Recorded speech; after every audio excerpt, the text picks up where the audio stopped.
Coucou tout le monde.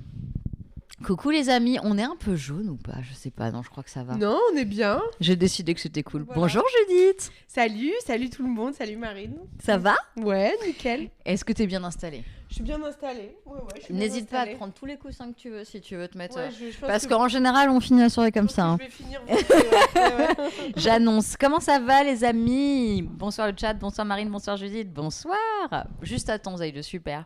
Merci beaucoup Lionel Lospin pour ton 25e mois d'abonnement. Merci beaucoup pour ton soutien. Et coucou Mary Jai, et coucou Zoé, et coucou Soul Soup Academy. Et ben écoutez, ça me fait plaisir d'être là ce soir. On a dit qu'avec Judith, on essayait de pas trop traîner, de pas faire un record comme on a fait. On a fait 4 heures avec Émilie. Non, vous avez fini à quelle heure? À 1h du Bah mat ouais. Oh. Ah ouais, non, je suis Mais désolée, on moi, parlait, les amis, je mais peux on pas- parlait de tout et de rien. Enfin, Ah ouais. on partait dans tous les sens. C'était terrible. Coucou Yasmina. Il y a Yasmina qui est dans le chat. Coucou Tofu.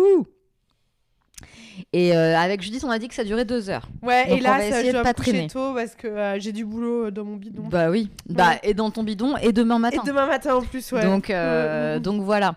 Puisque vous l'avez vu, on a lu 2 de tes posts Insta Trop bien. la semaine dernière qui m'avaient trop fait rire. Donc voilà, on a plein de... Qu'est-ce qu'on a fait la semaine dernière? On a lu ce fameux article sur Slate où t'avais swipé avec un mec à Erbil. C'est fou parce que je l'ai pas relu depuis des années. Mais il était fou, c'était fou Bah, cette c'était expérience. fou, hein. Mais t'as vu cette idée comment? Bon, tiens, je suis déjà en train de partir, pas dans le bon ordre. On a lu un extrait de L'amour sous algorithme. Plus particulièrement, on a lu l'extrait où tu tombes sur le brevet, quoi. Génial. Enfin, trop pas bien. où tu tombes dessus, Ouais. où on te l'envoie, machin, et où tu fais. Mhm. Mais en fait, ce truc raconte tout. On a écouté un épisode de Miss Paddle. Trop bien. On a écouté des extraits de ton dernier... Enfin, je sais pas si c'est le dernier, mais à l'époque, c'était le dernier dont on ne peut plus rien dire sur la congélation d'ovocytes. Trop bien, super. Et puis, on a lu donc 2 extraits, 2 posts Insta. Alors, c'est loin de résumer toute ta carrière parce Non, que tu as mais- écrit un autre livre, tu as fait d'autres podcasts, mais on n'avait que 3 heures, quoi. Donc, on est obligé de faire des choix, tu vois. Donc, les amis, vous connaissez la chanson, vous posez autant de questions que vous voulez, surtout si vous avez révisé. En général, je leur fais faire des devoirs. Je leur dis achetez tel livre, lisez-le, machin. Ah oui, ça sert sur ma pile à lire et tout. Non, ils sont plutôt C'est disciplinés. bien, bravo. Ils sont disciplinés. On n'a pas eu le temps de finir le programme ce midi. Je leur ai dit bon, quand vous lirez Slate sur votre temps libre là. Donc ils sont bien élevés, c'est très pratique. Lançons-nous. Et comme ça, je surveille l'heure et Ça marche, moi je aussi. fais de toute attention façon, de ne t'inquiète pas je te te- dirai. de ne pas te retenir trop longtemps. Alors Judith, l'idée ici c'est de parler un petit peu de nos carrières, etc. Moi la première question que je pose toujours c'est est-ce que tu as toujours voulu être journaliste? J'ai toujours voulu écrire. Donc le journalisme c'est venu après, mais j'ai toujours voulu écrire. Donc Parle voilà. bien dans le micro. Hein. Pardon, ouais, voilà. Donc du coup, je dirais oui et non quoi. Enfin ouais. Alors comment t'en es arrivé au journalisme? Je pense que c'était. Je pense que j'étais au collège ou au lycée, je réfléchissais à devenir. Enfin, je me disais comment est-ce qu'on peut gagner de l'argent en écrivant. Et je me disais, soit il faut que je devienne prof, soit journaliste. Et Ah je me ouais. disais que journaliste, il y avait une possibilité d'une vie un peu plus aventurière. Ah, c'est marrant que ça soit arrivé comme ça. Ouais, j'avais l'idée des journalistes qu'on avait à l'époque, un peu, où faire des voyages, des machins, du terrain, des reportages. Donc, ouais, j'aimais bien cette idée de pouvoir être envoyé un jour à l'autre, tu sais pas où. Enfin, ça me faisait un peu rêver. Ouais. Et puis, comme j'adorais écrire, voilà, c'est venu un peu tout seul. Alors du coup, comment t'as fait? Du coup, c'est arrivé au collège, lycée, et puis alors après, t'as suivi cette voie-là, tu t'es dit allez. J'ai d'abord fait une fac de lettres. Enfin, d'abord, j'ai fait un bac moi aussi, c'est littéraire. drôle. J'ai fait une fac de lettres à Jussieu puis à la Sorbonne. Ah ouais, Ouais. ok. Et après, j'ai fait... Alors Jussieu, il y a lettres? À Paris 7, ouais, il y avait lettres. Mais après, on est parti dans le Je savais 13e. même pas, ok. C'était bien, j'aimais bien Paris 7, c'était hyper engagé comme fac et tout. Après, je me suis retrouvée à Paris 4 où c'était hyper snob. Et... Moi, j'ai fait ma licence à Paris 4. Ouais, c'était dur, je trouvais. Et après, j'ai fait un master de journalisme à Sciences Po. C'est la Sciences Po Paris, là? Ouais. Ok. Et en fait, j'ai beaucoup plus aimé l'université parce que je trouvais que avec mes potes de cours, le soir, on se retrouvait, on parlait des livres jusqu'à minuit. On disait que peu la littérature. Machin. Ah ouais. Il y avait on n'a pas la même chance. Ah ouais, moi je trouvais qu'il y avait un truc, on y croyait, tu vois. Après, en plus, il y avait eu le CPE, on avait bloqué la fac, on vivait dedans. Oui, c'est vrai. Il y avait vraiment un truc, je sais pas, c'était. Ah ouais, toi, t'étais engagée dès la fac. Ouais, c'est ça. Ouais, très engagée. Et après, je suis arrivée à Sciences Po. Et là, t'es que avec des mômes qui pensent qu'ils ont déjà tout réussi. Hyper untitled, là, comme on dit là. Je sais Donc pas. t'avais passé les concours Ouais, des j'ai écoles passé les concours des reconnues. écoles, ouais. Non, en fait, j'ai juste passé Sciences Po parce que c'était le premier. Et Le comme je l'ai premier. eu, c'est le premier concours. Ah oui, oui, c'est vrai. Ouais, Oui, c'est c'était en vrai. janvier, Dans un truc comme l'année, ça. ouais. Et du coup, comme je l'avais eu, bon voilà, je m'étais arrêtée là. Trop drôle. Ouais, c'est ça. Ah, c'est marrant, mais malin. Mais et ouais, et là, puis tu rencontres des gens que tu n'aurais jamais rencontrés ailleurs, des enfants de diplomates, des gens vraiment très très riches. Enfin, et du coup, moi, je me sentais tout d'un coup, tu te sens des filles avec des sacs à 2000 € et tout. Moi, j'avais jamais vu ça à notre âge, à 20 piges, tu vois. Et C'est clair. je me sentais bécassine, quoi. Mais vraiment la plouque du coin, quoi. Pourtant, t'es parisienne en plus, Non, non je suis bretonne, moi, Ah oui, d'origine. c'est vrai. Ouais. Mais là, c'était vraiment un truc de, je sais pas, de classe sociale, en fait, quoi. Ouais. Il y avait un truc. Pourtant, ils étaient adorables, les gens de ma promo, au final. Hein. Franchement, tout très gentil. Enfin, mais c'était un sentiment diffus que je me sentais ouais, vraiment pas trop à ma place, pas trop dans mon monde. Et puis, je trouvais qu'il y avait un côté. Je sais pas, t'avais des profs, c'était des stars, mais ils savaient pas faire cours. Ils arrivaient, ils parlaient que d'eux, quoi. Ah ouais. Alors que je sais pas, à la fac, au moins, les profs, ils préparent leurs cours. Enfin, la majorité, Oh quand même. putain. Ah ouais, d'accord. Ah ouais, Sciences Po Paris, je trouve que c'est un peu une mafia. Puis après, notre directrice, s'est fait virer parce qu'elle faisait des chroniques sur France Culture où elle plagiait tout. Enfin, franchement, c'était vraiment... Ah ouais, la vache. Ouais, C'est ouais. qui la directrice Agnès Chauveau. Ah oui, ok. Tout pour la forme, en fait. T'avais que des profs avec des noms de ouf, mais qui bossaient pas. Ma directrice qui copiait ses chroniques. Mais putain, la vache. Ah ouais. Mais et attends, mais c'était... Et moi, j'ai failli pas être diplômée. J'étais pas du tout appréciée dans ma promo par la direction. Les scandales, mais oui, Ouais, de ouf. ouais, de ouf. Moi, c'est marrant, la ouais. plupart des gens avec qui je parle, on a un plutôt bon souvenir de l'école de journalisme où on Ouais. découvre notre métier et tout. Après, moi, c'est clair que j'étais pas dans une école de riches, donc ça change vachement la donne, mais j'imagine. Et je pense que les écoles reconnues, les vraies écoles de journalisme, c'est beaucoup plus sérieux. Hein. Non, mais attends, moi, je suis allée dans une école reconnue, Ouais. mais on n'était que des prolos.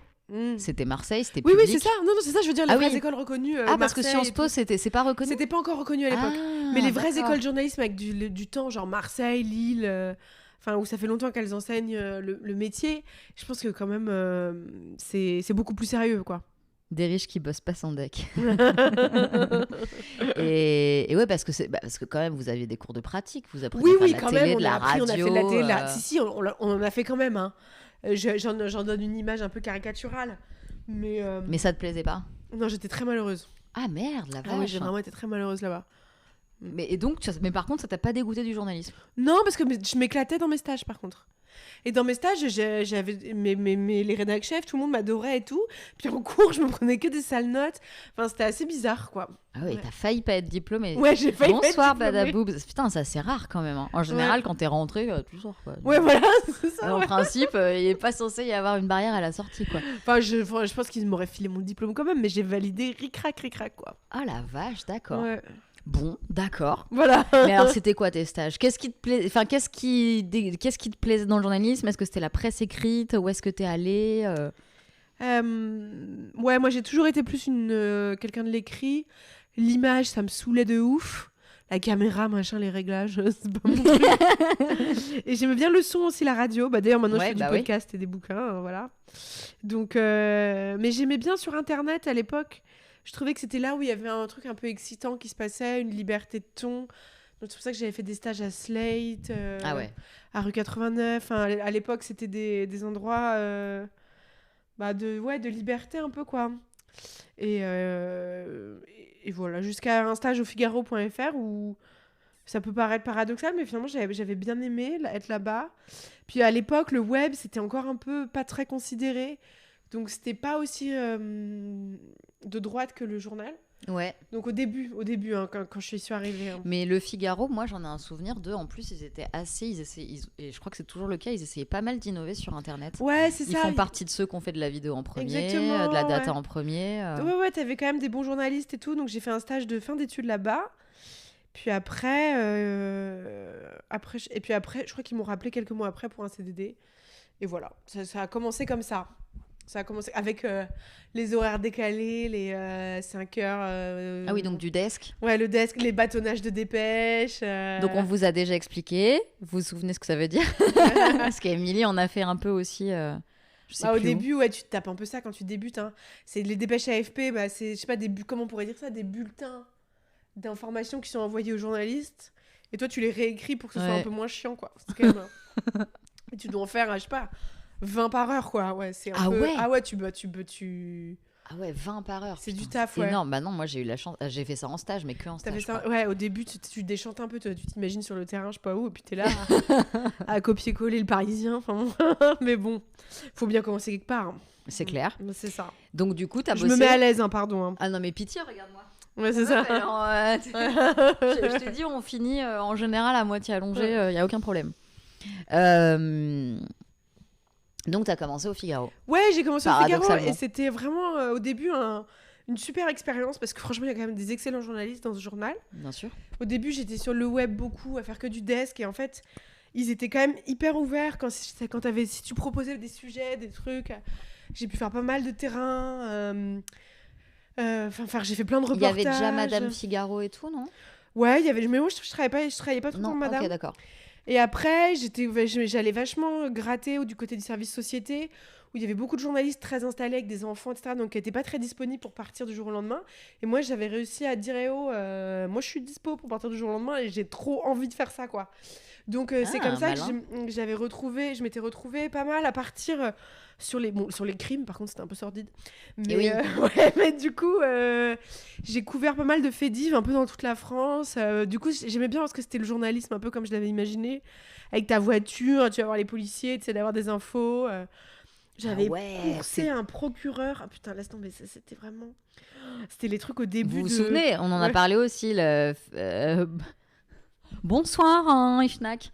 On en a parlé des faits diversiers, de ce travail qui consiste à aller chercher des infos auprès des autorités, d'avoir des sources, d'avoir des machins, qui n'est pas toujours facile, quoi. Non, c'est clair. Une des premières fois que je t'ai envoyé sur le terrain, c'était à Annecy pour un quadruple ou quintuple meurtre. Oh la vache. Et je devais absolument aller voir le procureur et j'avais loupé l'horaire de notre rendez-vous parce que mon train avait eu du retard. Et donc, je me disais, mais je peux pas, c'est une des premières fois qu'on m'envoie sur le terrain, je peux pas ne rien ramener. Ouais. Je peux pas, en fait, c'est pas possible. Et donc, j'avais attendu le proc devant le tribunal.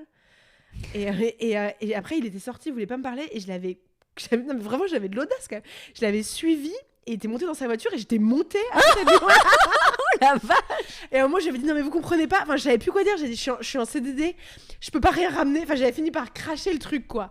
Il m'avait dit, bon, ok. Mais parce qu'il voulait plus te parler, parce que t'étais arrivé en retard. Vous me saoulez, les journalistes, blablabla. Il en avait ras-le-bol, tu vois. T'es monté dans j'étais... Franchement, le culot. J'avais du culot. Hein, ouais, mais en fait, le culot du désespoir aussi. Le truc de si je ramène rien, je perds mon. C'est ça. Quand tu pro, sais qu'il faut que tu. Bah oui, bien sûr. C'est ça, c'est le culot de. Je sais pas, t'en veux, quoi. Mais il y a beaucoup un procureur pris en otage. Maintenant, vous répondez aux questions. Si vous ne rentrerez pas chez vous si vous ne répondez pas aux questions immédiatement. Ouais. Non, mais en fait, c'est vrai que en vrai, quand tu parles à des journalistes, très souvent dans leurs histoires, tu retrouves des trucs comme ça où tu fais quoi? Ouais, c'est un truc de ouf. Parce qu'en fait, à un moment donné, il a forcément fallu forcer le passage. Ouais. Mais du coup, déontologiquement, ça pose des questions. Bon, après, un procureur, c'est pas grave. Enfin, c'est pas grave. Mais avec les victimes et tout, les familles des victimes, parfois les gens ils font des trucs. Wow. Ouais, c'est clair. Pour ramener le bon truc. Ouais, tu te dis, c'est quand même pas très. Humainement, éthiquement, c'est pas très. Mais là, j'ai l'impression que le journalisme est en train de se poser des questions là-dessus. En tout cas, les femmes journalistes, notamment, qui travaillent sur les questions de violence sexuelle, qui travaillent sur les questions de violence conjugale, qui travaillent sur ces choses-là, elles réfléchissent de plus en plus à comment on interviewe sans retraumatiser, comment on met de mieux en mieux en. Et je trouve ça très intéressant. Ouais, parce que c'est vrai qu'à l'époque, sur le terrain, c'était pas vraiment ça. Hein. C'était. Tu cherches, je sais pas, à la sortie des procès, t'allais coincer la famille dans les toilettes. Enfin, c'est vraiment... Oh là là. Ouais, c'est spécial. Hein. C'est spécial. C'était un univers spécial. Et puis moi, je suis pas du tout quelqu'un qui s'intéresse au crime à la base. Et à la force, je faisais quand même beaucoup de cauchemars. J'avais plein de flashs qui me venaient, de meurtres, de trucs. C'était pas trop... j'étais pas trop faite pour cette spécialité. C'était pas fait pour moi. Puis j'étais nulle pour aller chercher des infos. Sauf cette fois-là où je m'étais vraiment donnée avec le proc. Mais j'arrivais pas à avoir des sources policières vraiment, où je me faisais balader par mes sources. Enfin, j'étais pas très forte. Enfin, en tout cas, je galérais à trouver ma place. C'est marrant. Moi, j'ai pas non plus fait cette expérience-là, donc je sais que c'est tout un talent d'avoir la bonne source, d'avoir le bon truc. Mais souvent, les faits diversiers, c'est aussi des profils qui sont installés, qui savent, ils ont leurs sources, ils ont les numéros. Du temps à construire ça, etc. Voilà. Ouais. Puis en fait, les faits diversiers, tu te fais un peu, t'es un peu Enfin, t'es un peu le service de presse de la police, parce que c'est la police qui te donne des infos. Donc, ils t'appellent quand ils veulent, et puis ils te donnent leur version de l'histoire, quoi. Alors après, tu peux appeler l'avocat de la défense, mais... Enfin, si, tu peux appeler l'avocat de la défense. Mais du coup, t'es quand même un peu... Enfin, je sais pas, tu te fais un peu manipuler, quoi. Ouais, c'est compliqué. Voilà. J'étais pas trop faite pour cette spécialité. La spécialité, courser les gens et péter. Voilà. Non, mais c'est un métier plein de surprises. Hein. C'est ça. Donc, t'étais très au service fait divers justice, du coup. Société, ouais. J'étais beaucoup au service police-justice, au service société. Et puis, au bout d'un moment, c'était la manif pour tous. Et puis, tous mes collègues, ils allaient en manif. Oh putain, ça doit faire drôle. Ouais, hein. ça faisait bizarre, ouais. Et puis après, il y a eu le Figaro Vox qui a été créé. Il y a Eugénie Bastier qui est arrivée. Et là, je me suis dit, ah ouais, ça prend un virage vraiment... Ah ouais, t'avais l'impression que c'était pas le cas avant. Non, avant, c'était un peu moins... C'était à l'image de la société, ça s'est radicalisé petit à petit, quoi. Et là, je me suis dit, mais qu'est-ce que tu fous là, tu vois qu'est-ce que tu fous là? Et donc, avec l'audace... Et tu as passé combien de temps? 3 ans et demi, un truc comme ça. Ah ouais, quand même. Donc, avec l'audace des jeunes gens, j'avais quand même un CDI et tout, j'étais bien installée. J'ai dit... Ah oui, t'as eu un CDI. Ouais, j'ai eu un CDI. J'ai dit, allez hop, j'ai rien à foutre, je me casse. Et donc, j'ai fait une rupture conventionnelle. Et je me suis lancée en indépendante. Et c'est là que j'ai cofondé les Journalopes avec Cerise. Et oui. Voilà, donc les Journalopes, dont vous savez que maintenant vous en avez vu plein. Et Cerise, vous la voyez, on en reparle la semaine prochaine. Ah bah voilà. Et on la rencontre dans 15 jours. Et alors du coup, donc tu connaissais Cerise d'où? Je sais plus. Je savais qu'elle était pigiste du petit monde des journalistes de Paris, quoi. Mais très vite, tu t'es dit, je veux être dans un collectif. Ouais. Je me suis dit, je veux créer un truc qui recrée l'émulation d'une rédac, mais et je m'étais dit, bon, c'était un peu naïf peut-être, mais c'était à l'époque, je m'étais dit, faut que nous aussi, les femmes, on fasse des boys clubs où on s'entraide. Donc l'idée, c'était de créer un réseau de solidarité et de soutien. Ouais. Bah, c'est pas si naïf, ça tient encore. Oui, c'est vrai, ça tient encore. C'est quand même très stylé. Et, j'avoue que les titres, le Figaro, c'est chaud maintenant avec les titres d'articles. Surtout que les figures du Figaro, effectivement, c'est des figures hyper radicalisées, quoi. Eugénie Bastier, etc. Ouais, bien sûr. Zemmour, à l'époque, j'avais Zemmour dans les couloirs au Figaro. Ah la vache. Ouais, j'avais Zemmour en collègue. Oui. Et ben voilà. Et ben ça y est, on fait plus assez attention à madame. Ouais, c'est ça. Et dès que tu le croisais, il te matait des pieds à tête comme ça, là, le regard. Ça m'étonne pas du tout. Ah, tu sais, le regard, je descends, je remonte. Ouais. Ah putain. Mais j'ai jamais rien, voilà. Oui, j'ai jamais rien vu de plus, mais voilà, ça je peux le dire. Bah, ça te fait déjà froid dans le dos, quoi. Ouais, c'est très désagréable, quoi. T'es vraiment un objet, quoi, sexuel. Et donc, alors, du coup, tu décides de te lancer en indépendante. Ouais. Ouais, voilà, exactement. Comment ça marche? Vas-y, comment tu te dis... Enfin, vas-y, tu sais ce que tu veux faire comme type de sujet? Tu sais chez qui tu veux aller? Tu sais... Bah, au début, je fais un premier papier pour Vice. Ouais, tu te punkies, quoi. Ouais, voilà. À l'époque, Vice, c'était trop cool. Où j'ai fait une expérience sociale où pendant 2 semaines... Tous les mecs qui me draguent dans la rue, à l'époque, je me faisais quand même vachement draguer dans la rue, d'ailleurs. Beaucoup moins maintenant, ça me fait réfléchir. Bah non, on vieillit de ouf, c'est ça. Et mais c'est bien. Alors, est-ce que c'est le monde a changé ou est-ce que les mecs, ils draguent autant dans la rue? Ou est-ce que c'est nous qui avons vieilli de ouf? Moi, je crois ou que les deux. On n'a pas vieilli de ouf, mais juste les mecs qui draguent les meufs jeunes, vraiment jeunes. Enfin, parce qu'on est jeunes, mais je veux dire, c'est les vrais jeunes qui draguent. D'une part, et d'autre part, moi, je vois encore la différence entre si je suis maquillée et les cheveux lâchés, VS... Ouais, moi aussi, si je suis en robe ou si... Ouais. c'est Donc, ça. j'ai pas l'impression que la société change tant que ça, malheureusement. Hein. Je sais pas votre avis, mais Maxou, tu vois. Regarde, voilà. Elle a un fan club. Trop bien. Ça, je pense que c'est Zemmour, les emojis. Ouais, c'est ça. Les emojis qui font Ah. Ouais, tu m'étonnes. Euh... Et donc, ouais, je fais un premier papier pour Vice sur J'ai dit oui à tous les mecs qui m'ont dragué Mais dans la putain, rue. je l'ai lu ce papier. Qui a fait un buzz. C'est ma première fame. Je m'en souviens. Je l'ai Ouais, lu, je suis sûre que je l'ai. qui avait fait un truc, qui avait hyper bien marché, quoi. Raconte-moi la conclusion. Parce que la conclusion, c'est qu'il se dégonflait et... Ah bah, à chaque fois, je m'arrêtais, et je disais OK. Et souvent, il était à quoi Ouais. Et ouais, c'était ça. Enfin, je sais plus ce que j'en avais conclu, mais c'était. Et puis, après, on partait en débat politique souvent avec les mecs. Du coup, c'était assez étrange. Mais ouais, en fait, c'est là où tu te rends compte que c'était pas tellement pour rencontrer ou pour séduire. Ouais. C'est plus pour, je sais pas, affirmer un pouvoir ou une domination, quoi. Marquer leur domination, parce que quand ça tourne bien, ce qui est censé être le but, ils savent pas quoi faire, quoi. C'est ça, exactement. Donc, moi, il me semblait me souvenir de ce truc-là Ok. Ouais, et donc je commence à faire des... Pour marquer leur territoire, ouais, un peu. Hein. Ouais, c'est ça. C'est vraiment un truc de rappel à l'ordre, genré. Exactement. Et donc, en fait, j'avais commencé... Voilà, j'avais commencé... Ah oui, puis après, en fait, je cherchais de la thune, hein, quoi. C'est les galères du début, un peu, quoi. Donc, je faisais des papiers un peu pour Vice, mais ça me rapportait pas d'argent. J'écrivais des trucs pour des boîtes de com, mais c'était chiant. T'avais un peu ton chômage, du coup. Ouais, j'avais un peu le chômage. Ça te permettait de faire une transition. Et du coup, après, c'est pour ça que je suis partie à Berlin. Pour pouvoir vivre à moins cher, quoi. Parce que les loyers étaient moins chers. Enfin, à Berlin, je pouvais vivre avec genre 1500 € par mois. À Paris, c'était pas possible. Enfin, à Paris, c'était dur, quoi. Et du coup, j'ai commencé... Et c'est là que j'ai commencé à m'intéresser à Tinder... Puis petit à petit à me spécialiser dans les sujets un peu rencontres, amour moderne, quoi. Parce que tu pouvais aussi... Du coup, tu pigeais de loin, quoi. Ouais, je pigeais tu faisais moins de terrain, c'était plus... je faisais beaucoup moins de reportages, c'était plus analyse, un peu réflexion. Mais bon, c'était bien aussi. Et t'arrivais à vendre suffisamment Quand j'habitais à Berlin, c'était la vraie précarité, quoi. J'étais entre Pôle emploi, où je m'actualisais avec un truc, une espèce de VPN, là, pour pas te faire gauler que j'habitais à l'étranger. Ah ouais, bah ouais. Ouais, parce qu'une fois, au début, je le faisais pas, puis à un moment, ils m'ont dit, oh, vous avez pas le droit de... Donc... putain, la vache. Après, je faisais des trucs de com où je me faisais payer sur PayPal pour pas perdre mon chômage. Enfin, non, c'était vraiment la débrouille, mais en même temps, c'était un moment de ma vie dont je garde un bon souvenir, parce que... Bon, souvent c'est le cas. Ouais. J'étais vraiment focus sur mon enquête, du coup, parce qu'assez vite, je me suis lancée sur l'enquête. Et du coup, attends, tu veux... Oh, la fraude du Pôle emploi.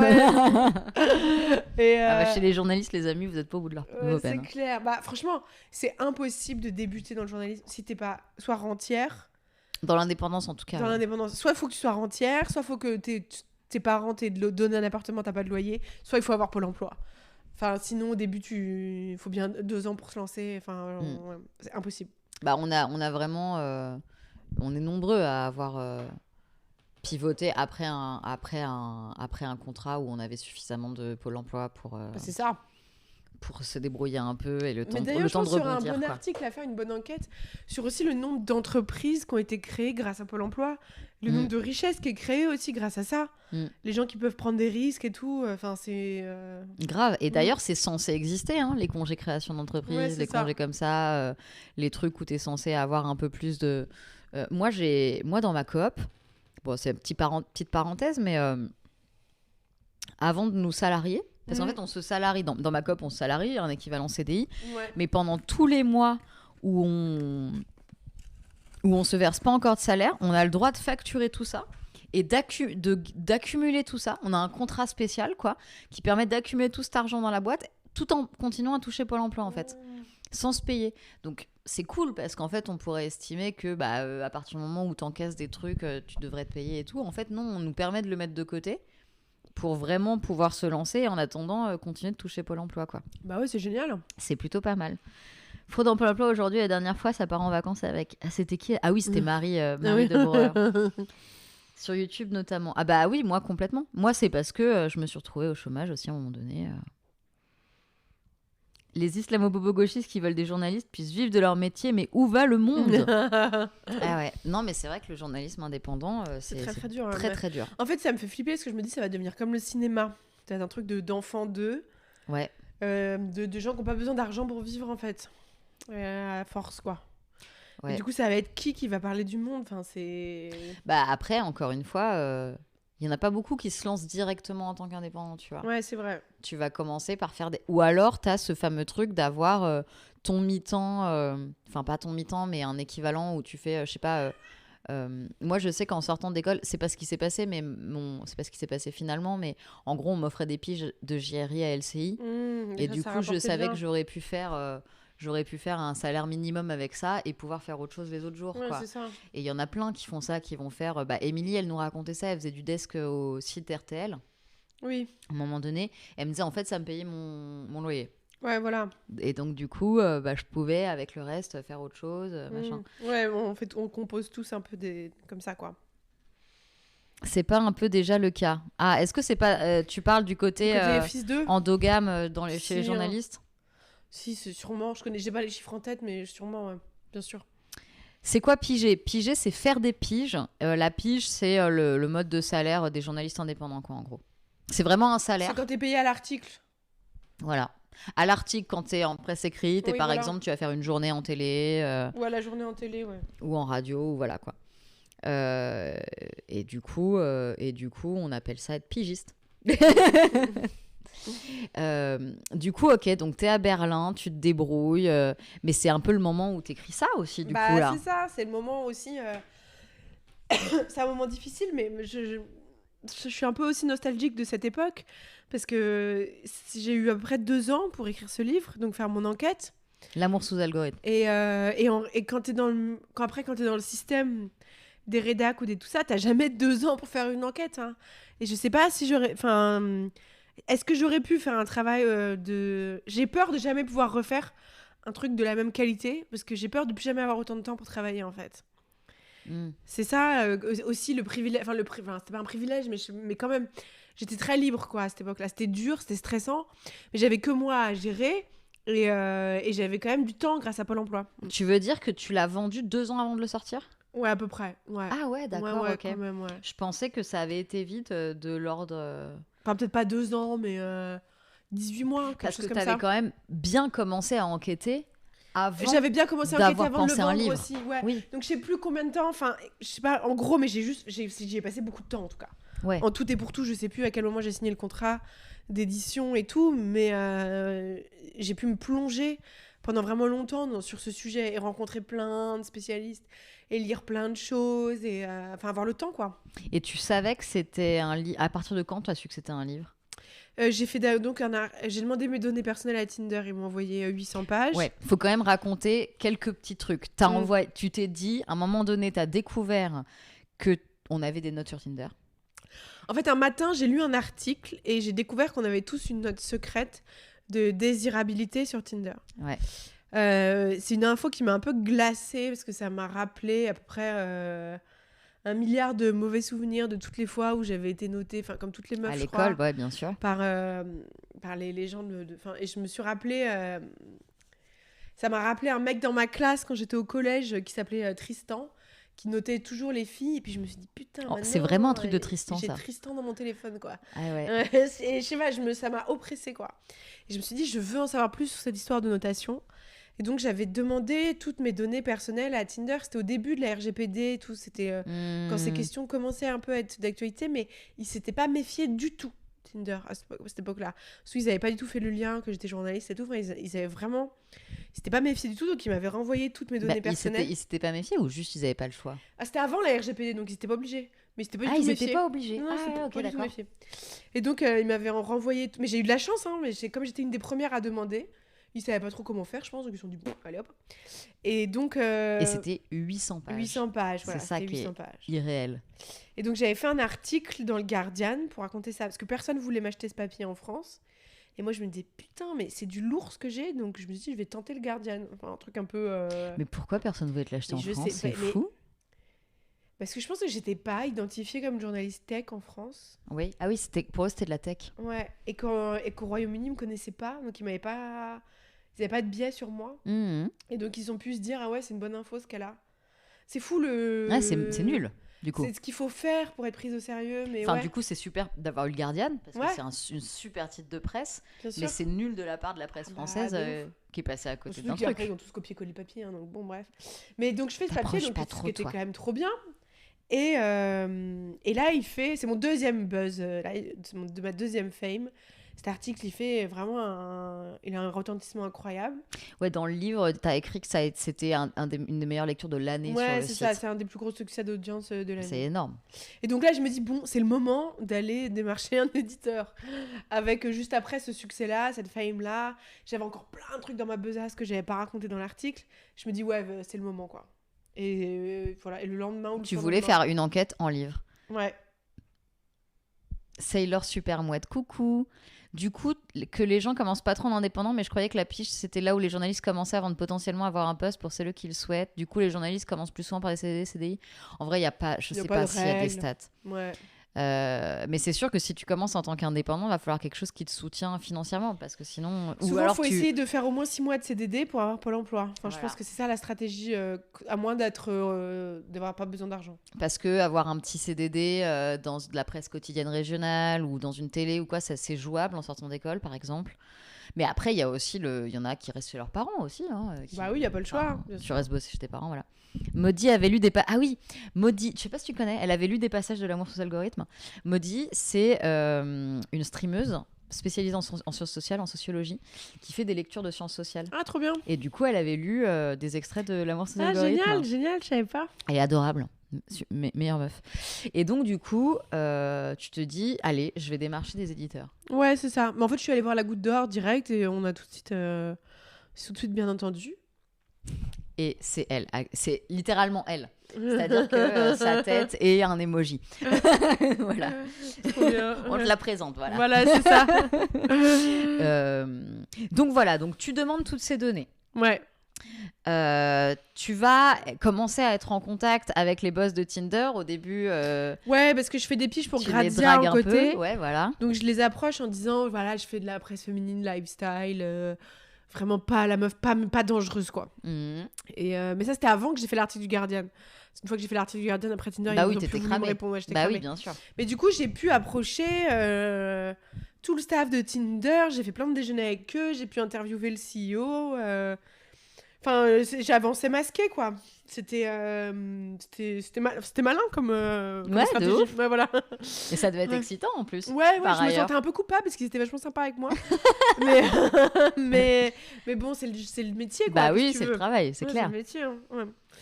Et puis en plus, puis ils savent s'impressionner, quoi. Ils t'invitent à des trucs pas possibles. Toi, t'as pas un radis et tout. Mais voilà. Mais bon, après, faut que c'est à eux de se poser les questions de comment ils font leur métier et pourquoi. Hein. Ah bah c'est clair. Mm. Ensuite, il y a un autre moment qui est hyper intéressant. Bon, en fait, tu décortiques plein de trucs, mais il y a un autre moment qui est hyper intéressant qui est que t'as un mec qui est sous pseudo dans ton livre qui va réussir à choper au moment où tu swipes. Non, au moment où lui tombe sur toi. Je sais En plus, mais il swipant. arrive à choper mon Enfin, success rate. ouais. Enfin, il arrive à choper les données qui voyagent entre mon téléphone et les serveurs de Tinder. C'est ouf. Et parmi... voilà. Il voulait pas t'inviter au siège en Californie, mais tu y as été? Oui, non j'y suis allée, mais ils ont Ouais. pas voulu me recevoir. Ouais. Ah, Mais j'y suis allée... J'avais réussi à trouver un financement par la Commission européenne pour aller en Californie les voir. Et ils m'ont jamais reçu. ah ouais, t'as cherché des bourses pour faire ce livre? Ouais. Et mais pour pouvoir dire je suis là ou recevez-moi, etc. Pour pouvoir leur dire je suis venue jusqu'ici, vous avez pas voulu me voir. Enfin, ça fait partie des trucs, quoi. Et ouais, donc il arrive à choper mon success rate, qui était mon taux de succès, le nombre de fois où était swipé à droite. Ouais. Et j'étais pile poil dans la norme, je crois que j'étais à 50%, un truc Ouais, comme ça, ouais. 1 sur 2.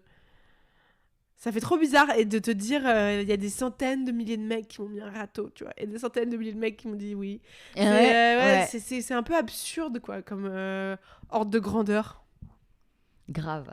Et en fait, il y a ce moment, bon, nous qui est la partie qu'on a lue la semaine dernière, où on t'écrit. Donc c'est une chercheuse qui t'écrit parce qu'elle a vu ton article justement Ouais, dans c'est le ça. Guardian et tout. Et en fait, elle a travaillé sur le brevet de Tinder. Ouais, exactement. Et en fait, le brevet, ça raconte quand même pas mal l'esprit, comme tu dis, de l'entreprise. C'est ça.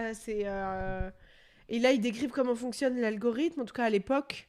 Et là, tu tombes, quand tu lis ça, vous l'avez lu, tu tombes de ta chaise, quoi. Avec C'est-à-dire que c'est hyper sexiste. Voilà, avec Harry. Enfin, le but, c'est de créer des matchs ou des paires où l'homme est toujours dans les relations hétéros, où le mec est toujours supérieur à la femme. Plus âgé, plus riche, plus diplômé. Etc. Ouais, c'est assez édifiant, quoi. Et ils le disent, enfin, je veux dire, c'est formulé tel quel. C'est ça qui est impressionnant. C'est même pas nous qui l'interprétons comme ça, hein. C'est vraiment eux qui disent... Je sais pas si Harry gagne $10,000 de plus que Sally, mais si c'est Sally qui gagne $10,000 de plus, faut la mettre en queue de peloton.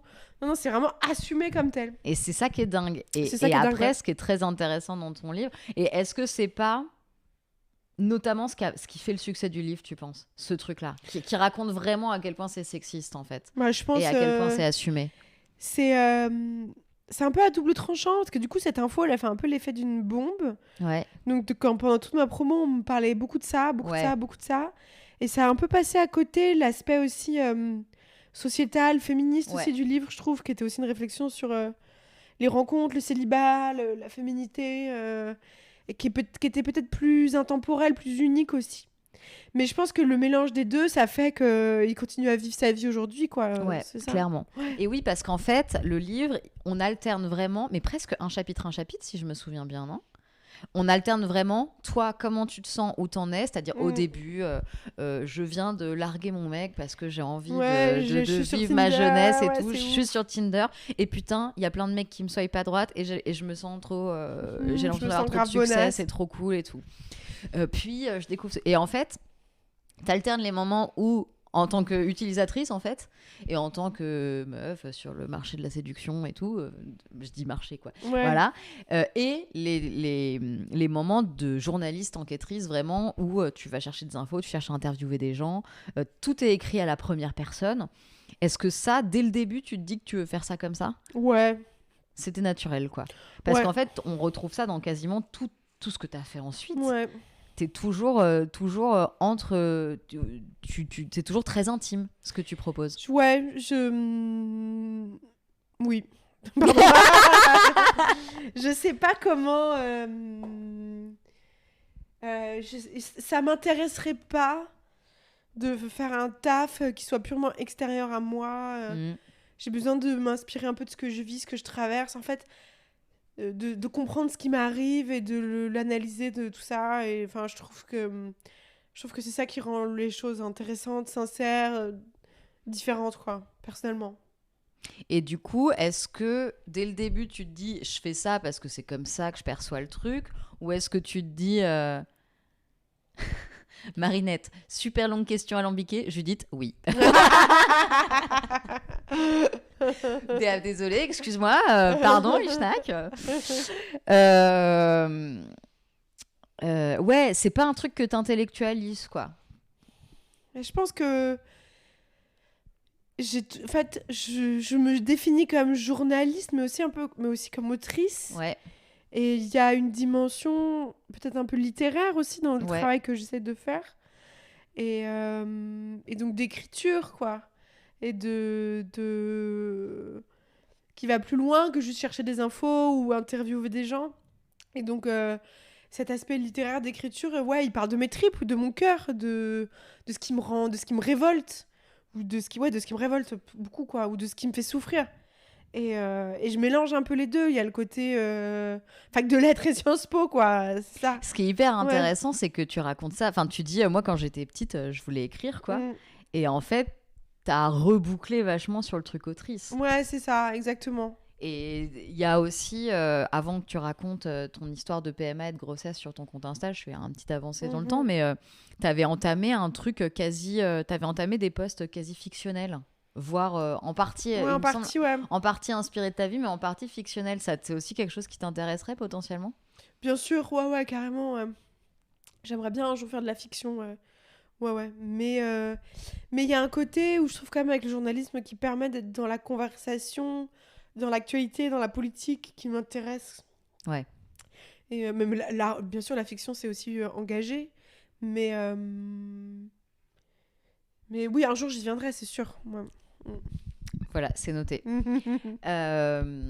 Ok, ce livre, il a un grand succès tout de suite. Il buzz tout de suite. Ouais, j'ai eu beaucoup de chance, ça a bien marché, ouais. Ça a bien marché. Ouais. C'est comment J'ai de fait une vivre promo. ça, de lire un bouquin qui... Voilà, de vivre... Bah, c'était bon, c'était super, hein, mais c'était vraiment un peu fou parce que moi, c'était un moment de ma vie. J'étais en pleine rupture. Oui, bah, on a écouté Miss Paddle, du coup. Ouais, c'est ça. Mon père venait de mourir. Enfin, j'étais Putain. vraiment au plus fond du seau du malheur, quoi. Enfin, vraiment. Ah ouais. J'avais plus d'appart parce que j'avais emménagé chez mon mec. Ne jamais emménager chez son mec. Jamais. Erreur à ne pas faire. Enfin bref. Et donc j'avais plus d'appart. Je vivais chez ma daronne. Enfin, vraiment, j'étais... Et là, et tout d'un coup, ça arrive. Donc c'était super. C'était vraiment génial. Mais j'étais un peu tétanisée comme un petit oisillon qui comprenait pas ce qui lui arrivait, quoi. Et donc j'avais été chez Quotidien pour L'amour sous algo, ce qui est incroyable, Ouais. ce qui était génial. Et mon connard d'ex, ça vraiment... je suis au maquillage, j'y vais, je me mobilise, j'avais quand même grave le trac et tout. Puis je regarde mon téléphone et j'ai 15 textos, sale pute, tu vas raconter à tout le monde comment tu t'es fait niquer sur Tinder, nanani. Ah putain. Ouais, 15 messages Ah mais ça a d'insultes, continué pam, pam, après, pam. largement Ouais. après la rupture. Oh la Ah ouais. vache. Et là, je me dis, voilà. Et là, je me dis, pleure pas, tu t'es fait maquiller et tout. Putain. Et, Ouais. et je me dis, putain, dans ma vie. Enfin, tu sais, tu lis tous les trucs qui arrivent aux femmes quand elles ont du succès et que tout d'un coup, leur mec se met à leur taper dessus. Ou, Ouais. et là, je me Qui dis, supporte pas qui ça. supporte pas. Et là, je me dis, ah, ok, c'est comme ça que ça se passe en fait. Et j'ai un moment je sais pas, d'une immense tristesse quand même.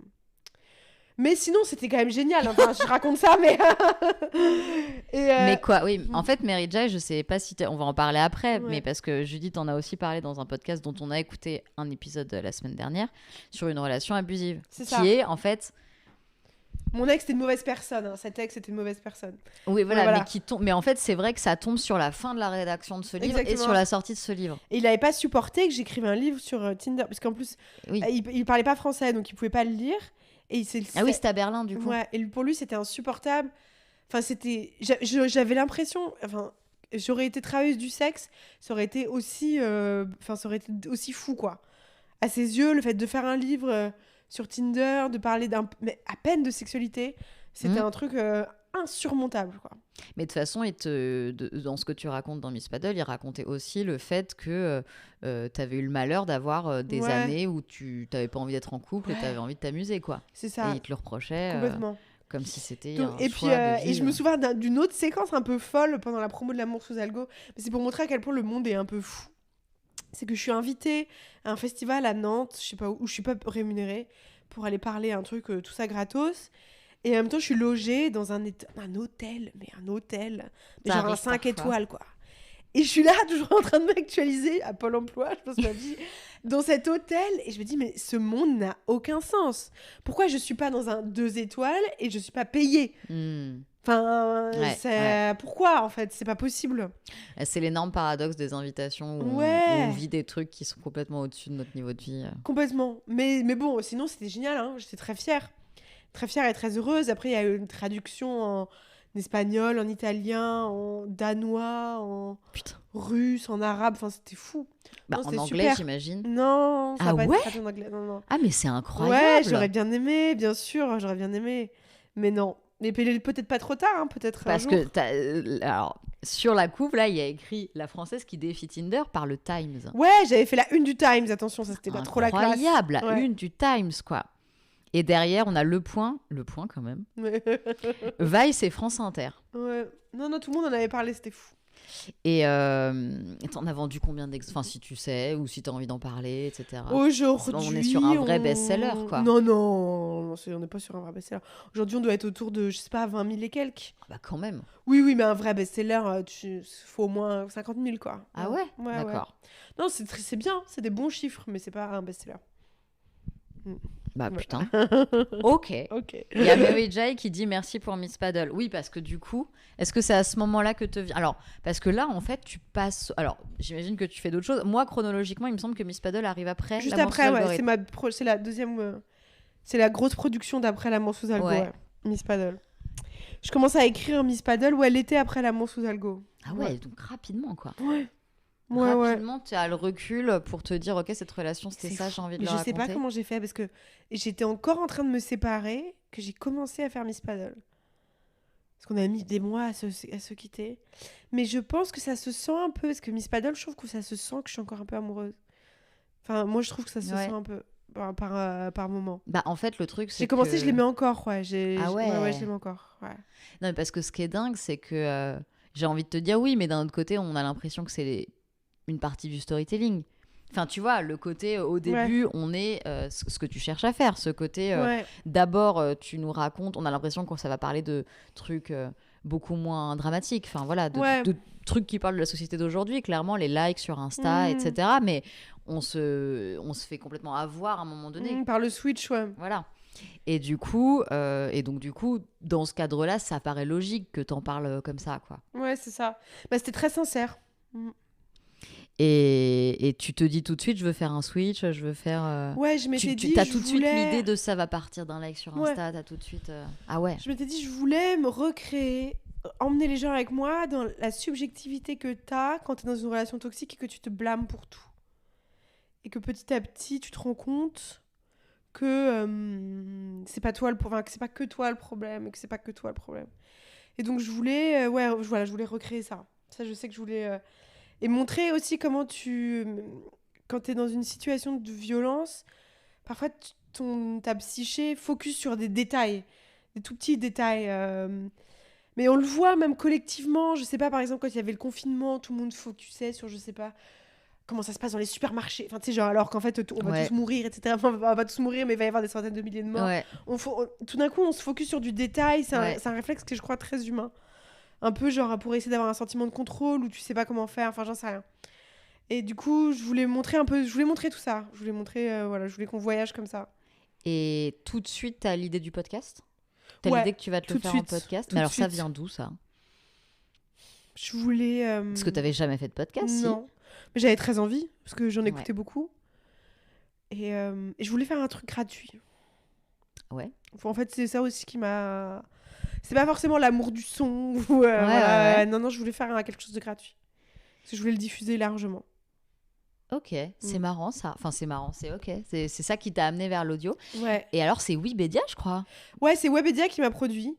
Comment t'as fait ? Parce que en plus, dans mon souvenir, c'est quasiment le seul podcast Ouais, aujourd'hui. ils ont fait que c'est fou.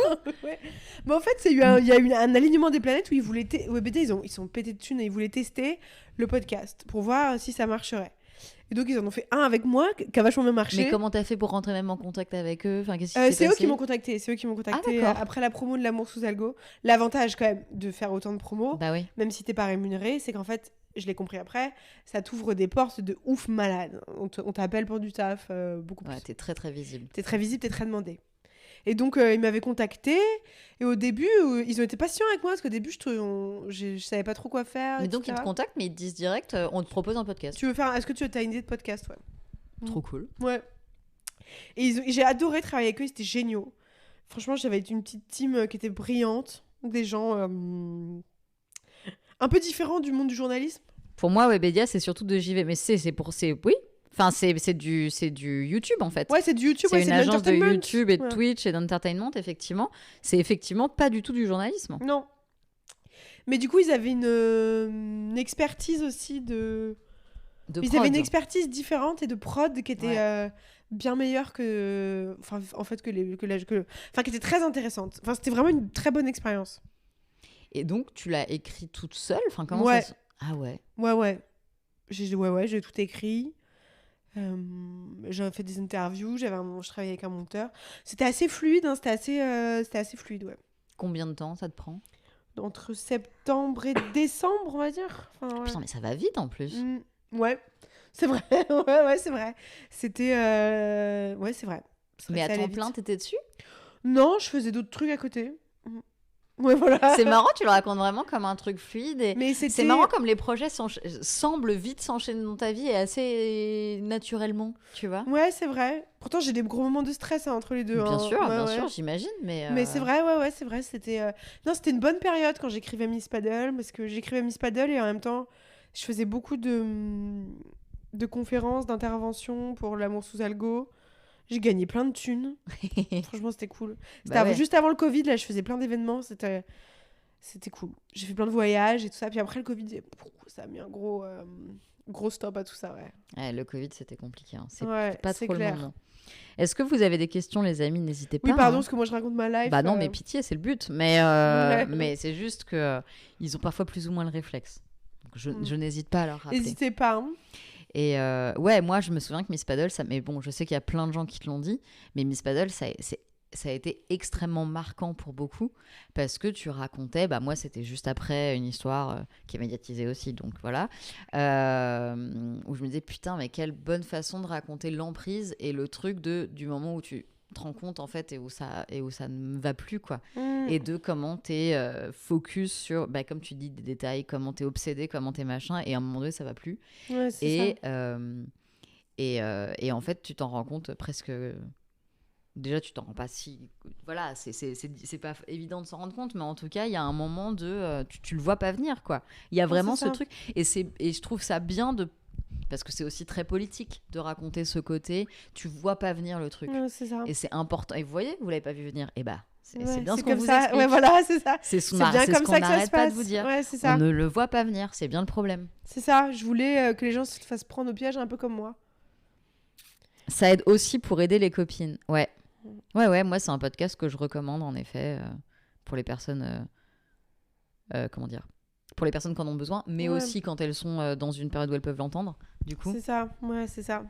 C'est toujours le. Puis mais cet du coup, enfer quand tu vis, quand tu sais que tu vas tôt ou tard faire une erreur, tôt ou tard regarder un mec de travers, que tu vas finir par te faire engueuler quoi qu'il arrive, et que tu finis par douter de tes propres pensées, de tout ce que t'es, c'est atroce, c'est horrible. Enfin, je me souviens que j'osais plus regarder, enfin dans la rue je baissais les yeux parce que mon ex il m'accusait d'aguicher les mecs, donc j'avais peur d'aguicher les mecs sans m'en rendre compte.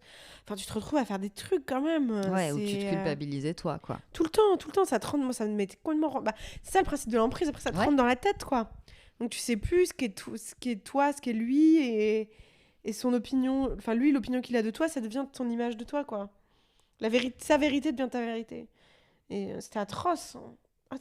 Bah oui, bien sûr. Et c'est assez dingue la façon, la vitesse à laquelle t'as transformé ça. Ouais, enfin, moi, ça me paraît dingue, en tout cas. En tout cas, ça a fait partie... Comme l'Inquisition espagnole. Quoi ? Merci pour ce podcast, ça m'a aidé à réaliser pour me casser de ma relation toxique. Ah, bah écoute. Bismuth. Bravo, Bismuth. Bravo. J'espère que t'as retrouvé une sérénité. Mais ce qui est fou, c'est que le podcast, ça a fait partie du travail de ma reconstruction, pour comprendre ce qui m'était arrivé, en fait. Et ouais, voilà, c'est ça. Ça faisait partie du processus, en fait. Je l'ai un peu vécu en direct. Et après, l'envoyer aux proches pour leur faire comprendre. Ah ouais. Hein. Oui, car personne n'attend l'Inquisition espagnole. Nobody except the Spanish Inquisition. Je fais des blagues. Ok, d'accord, j'ai pas trop la ref. En termes de narration, tu préfères le podcast ou l'écrit au final, on te demande? C'est pareil. Ah ouais? Ouais, c'est pareil. Faut construire des récits, quoi. Mais oui, j'aime bien le podcast quand même. Cool. Il y a un côté un peu plus... Ce que j'aime, c'est que y a de la musique. Enfin, je sais pas, c'est un peu... Non, mais tu fais de la réalisation, ouais. Voilà, ouais. Enfin, il y a un côté... ouais, voilà, c'est un objet culturel à plusieurs, quoi. C'est sympa. Oui, c'est vrai que tu travailles à plusieurs. Tu travailles avec un réal, tu travailles avec des compositeurs, etc. Ouais. Et du coup, pour autant... Donc, c'était quand? Pour autant, c'est pas tout de suite que tu vas retourner au podcast. Tu réécris un livre. Ouais. Comment ça se passe? Est-ce qu'on te propose tout de suite ou... On vient me voir pour faire Dating Fatigue, que j'écris après... juste après Miss Paddle, quoi. Ouais, là, ça s'enchaîne vraiment des gros projets. Ouais, voilà, c'est ça. Qu'un livre...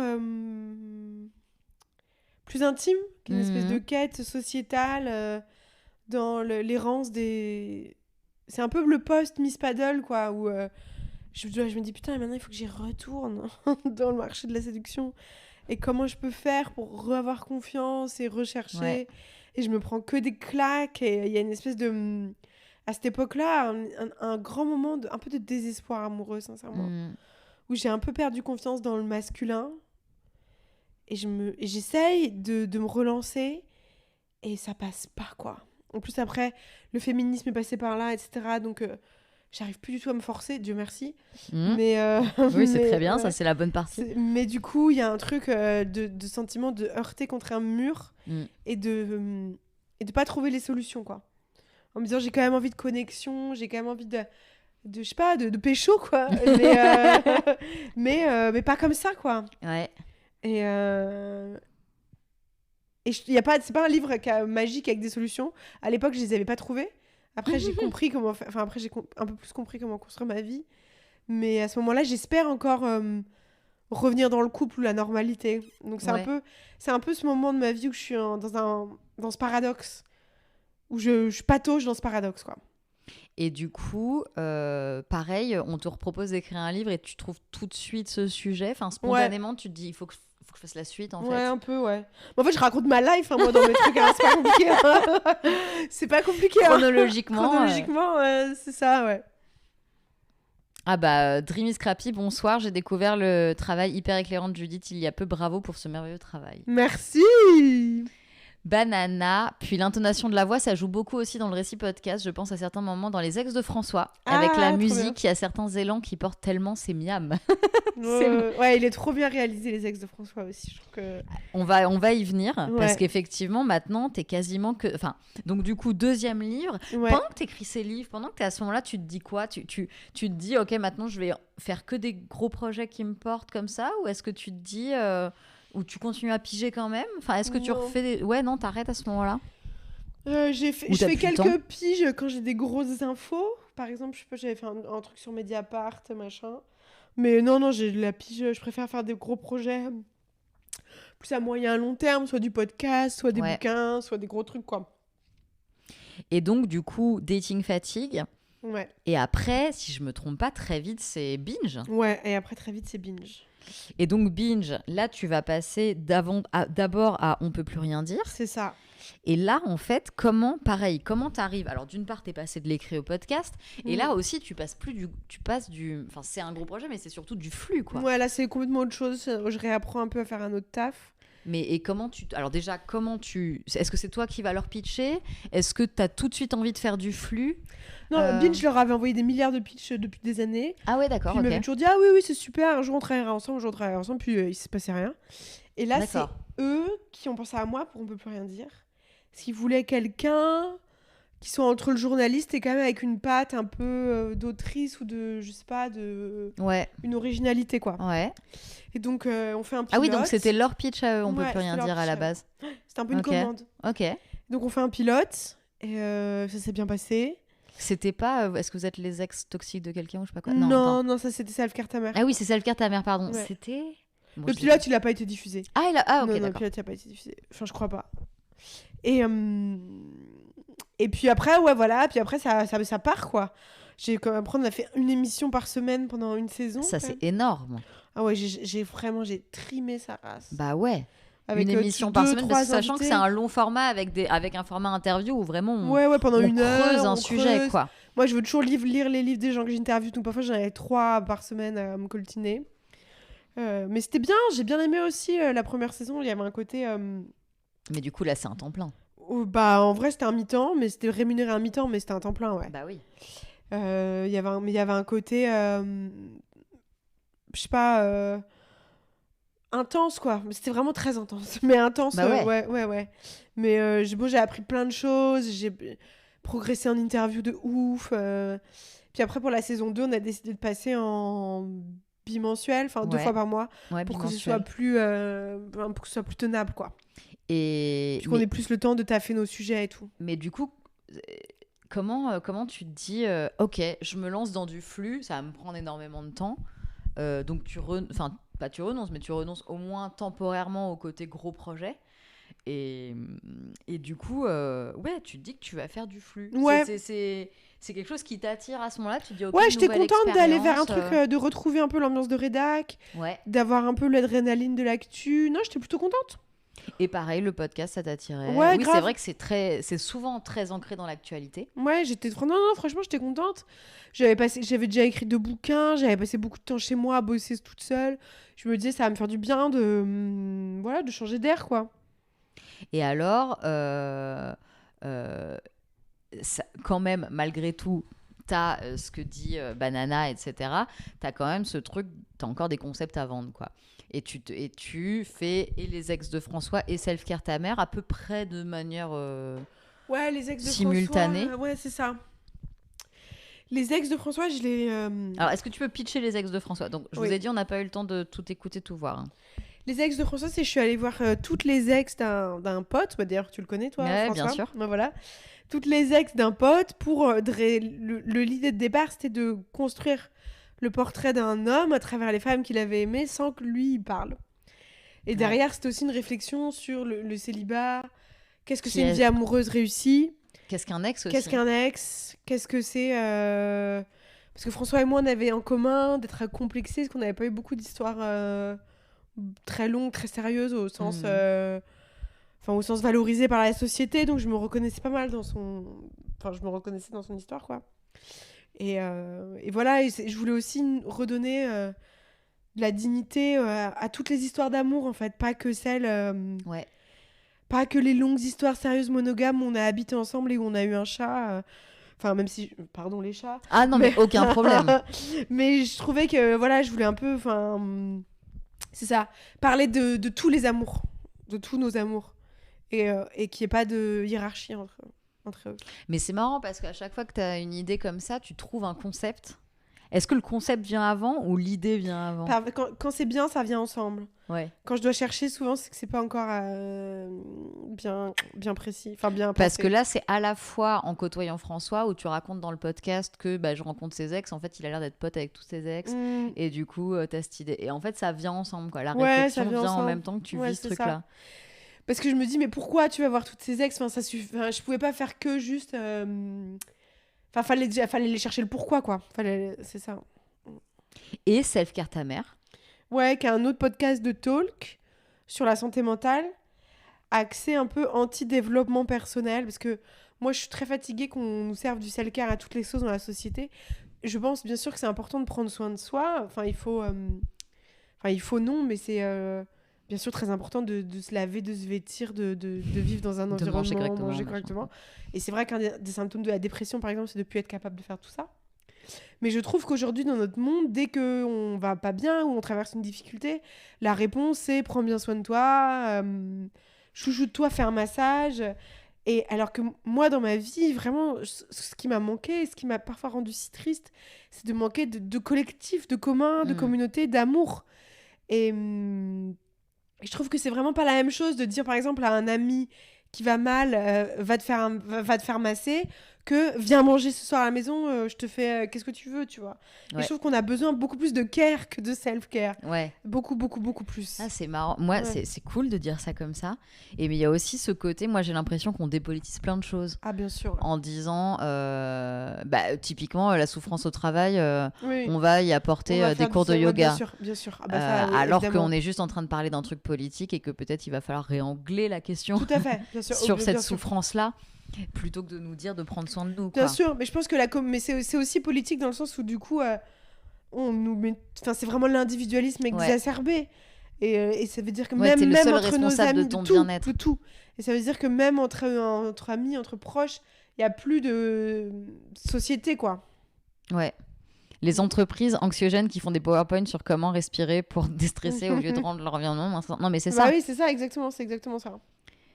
Oui, c'est vrai, je suis triste, j'ai assez envie de voir quelqu'un. Quand je suis triste, j'ai assez envie de voir quelqu'un. Ouais. Ah ouais.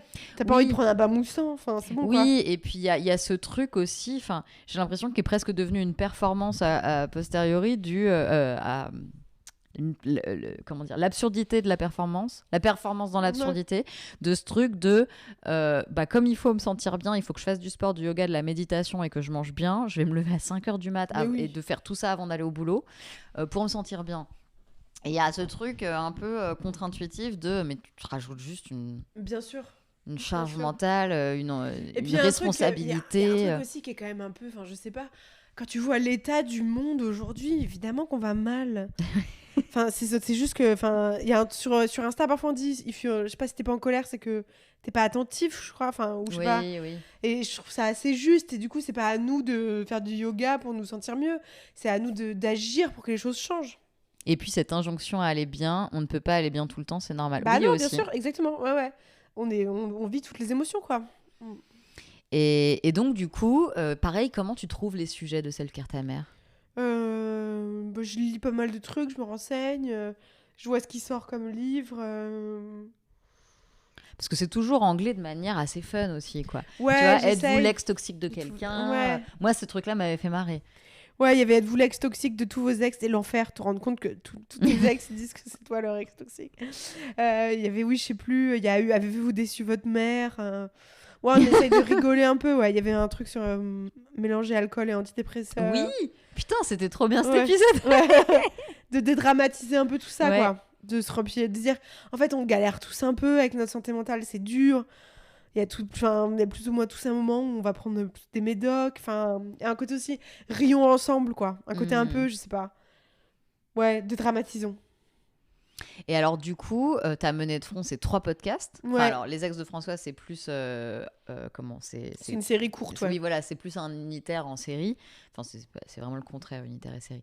C'est plus une œuvre, une série, mais voilà. Alors que les autres, c'est plutôt Ouais, c'est des programmes en flux. Comment tu... Enfin, typiquement, là, c'est ton travail à temps plein. Oui, quand je faisais les ex plus self-care et tout, là, c'était vraiment full-time binge, quoi. Et du coup, c'est quoi les projets, là? Là, t'as prévu de continuer à faire On peut plus rien dire? Là, bah, je finis ma saison d'On peut plus rien dire avant de partir en congé maternité. Ouais. Après, pendant mon congé mat, je vais commencer à écrire un... Oui, bah oui, parce que t'auras le temps, bien bah sûr. Voilà. Je vais travailler sur mon 3e livre qui est autour de ma PMA. Ouais. Et puis au retour, je sais pas si je vais continuer les podcasts. J'aimerais bien continuer à avoir... Est-ce que ce serait On peut plus rien dire qui continue? Est-ce que ce serait autre chose? Je sais pas encore, mais j'aimerais bien, ouais. Je trouve ça cool d'avoir une présence... Enfin, d'avoir un truc qui sort régulièrement, de pouvoir travailler...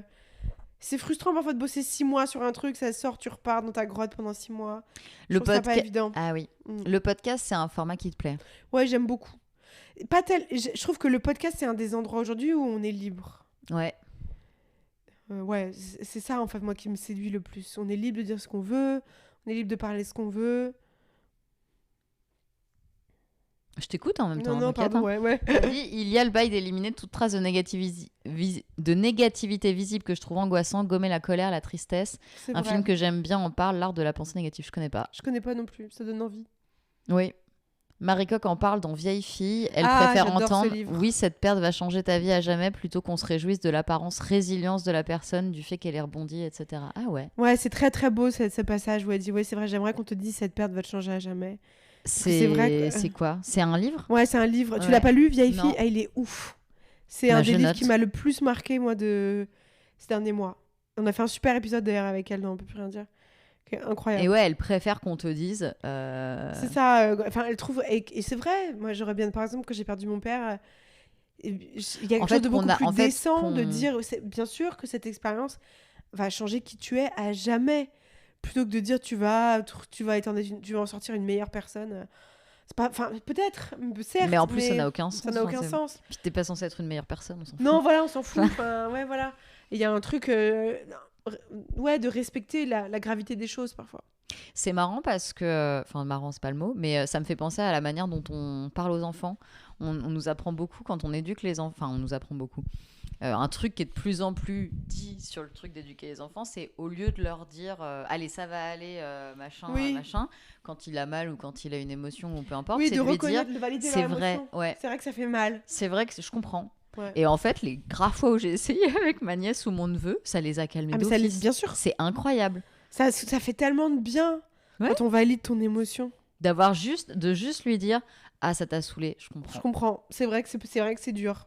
Je comprends que tu sois extrêmement stressée, que ta tête à coiffer soit emmêlée comme ça. Ouais, Parce ouais, que vraiment, mais c'était vraiment comme ça. Ouais, Elle c'est ça. pétait un câble Ouais, dessus. voilà. Et je fais putain, j'avoue, c'est trop frustrant, je comprends trop. Ouais, et ça leur Elle fait avait trop dit, du mais bien. merci.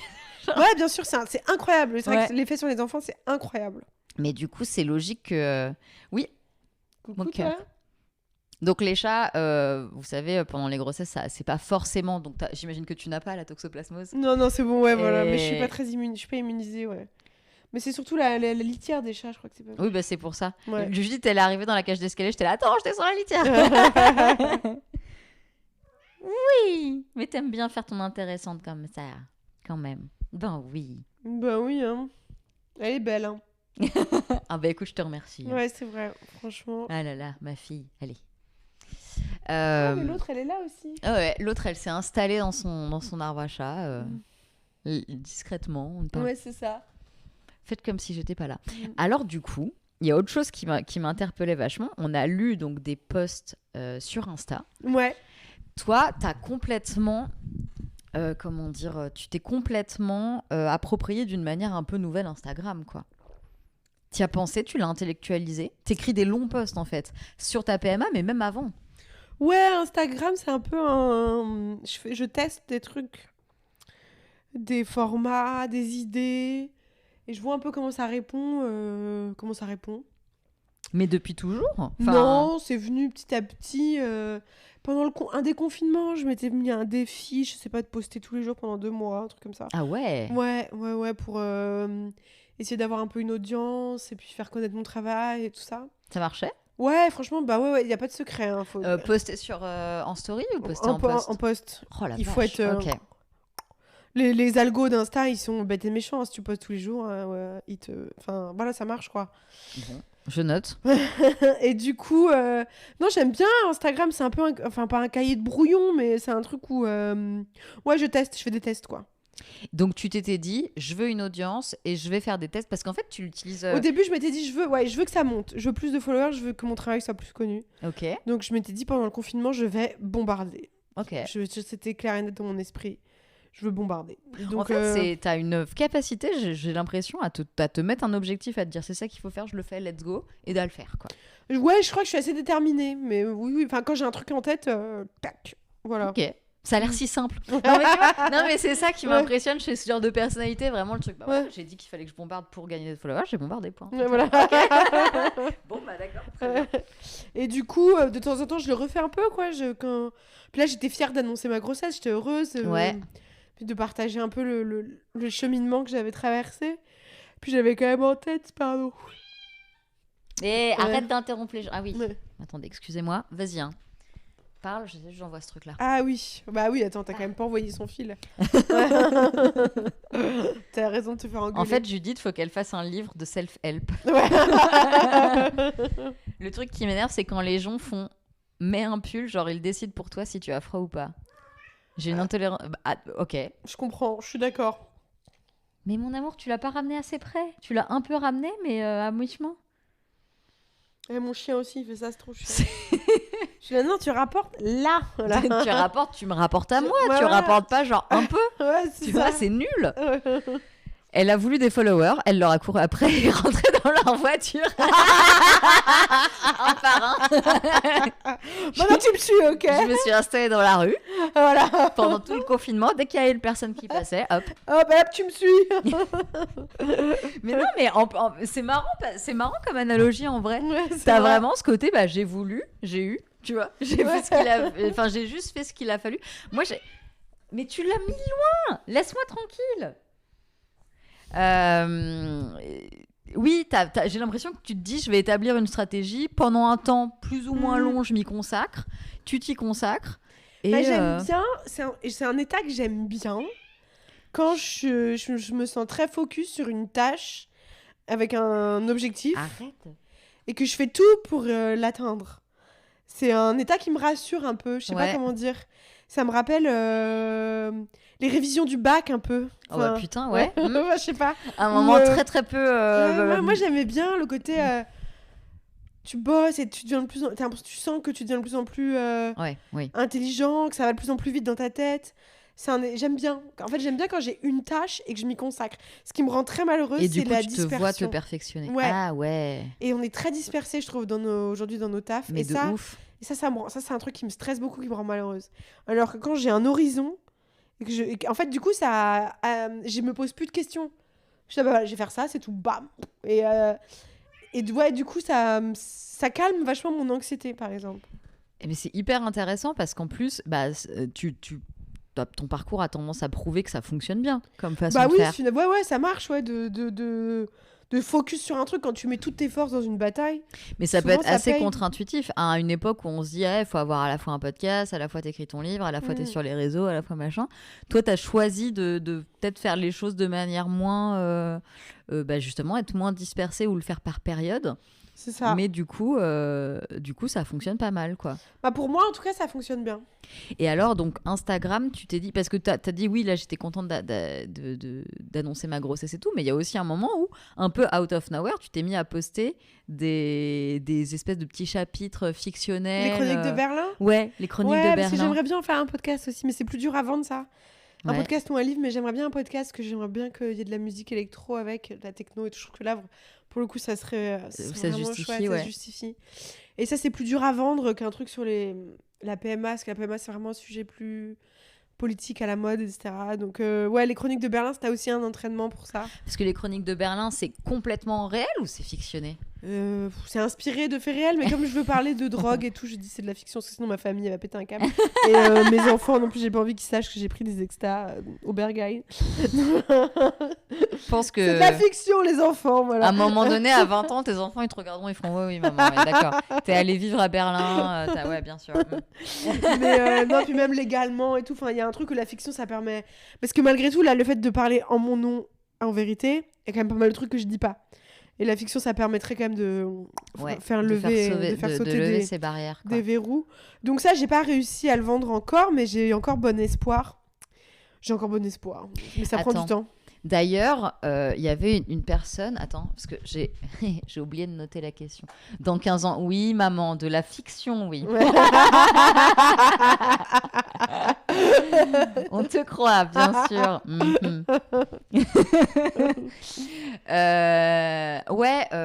Les personnes... Il y avait une personne qui avait demandé la semaine dernière, et évidemment, je l'ai noté, je suis obligée d'aller à l'autre ordi, quoi. Comment gérer les retours sur son travail quand celui-ci parle autant de sa propre vie émotionnelle ? Ouais, c'est vrai que tu t'exposes beaucoup, en fait. Ouais. T'exposes quelque chose d'assez intime. C'est dur. Très intime. Les mecs dont je parle dans L'amour sous algorithme, ils l'ont pas... Ça a été...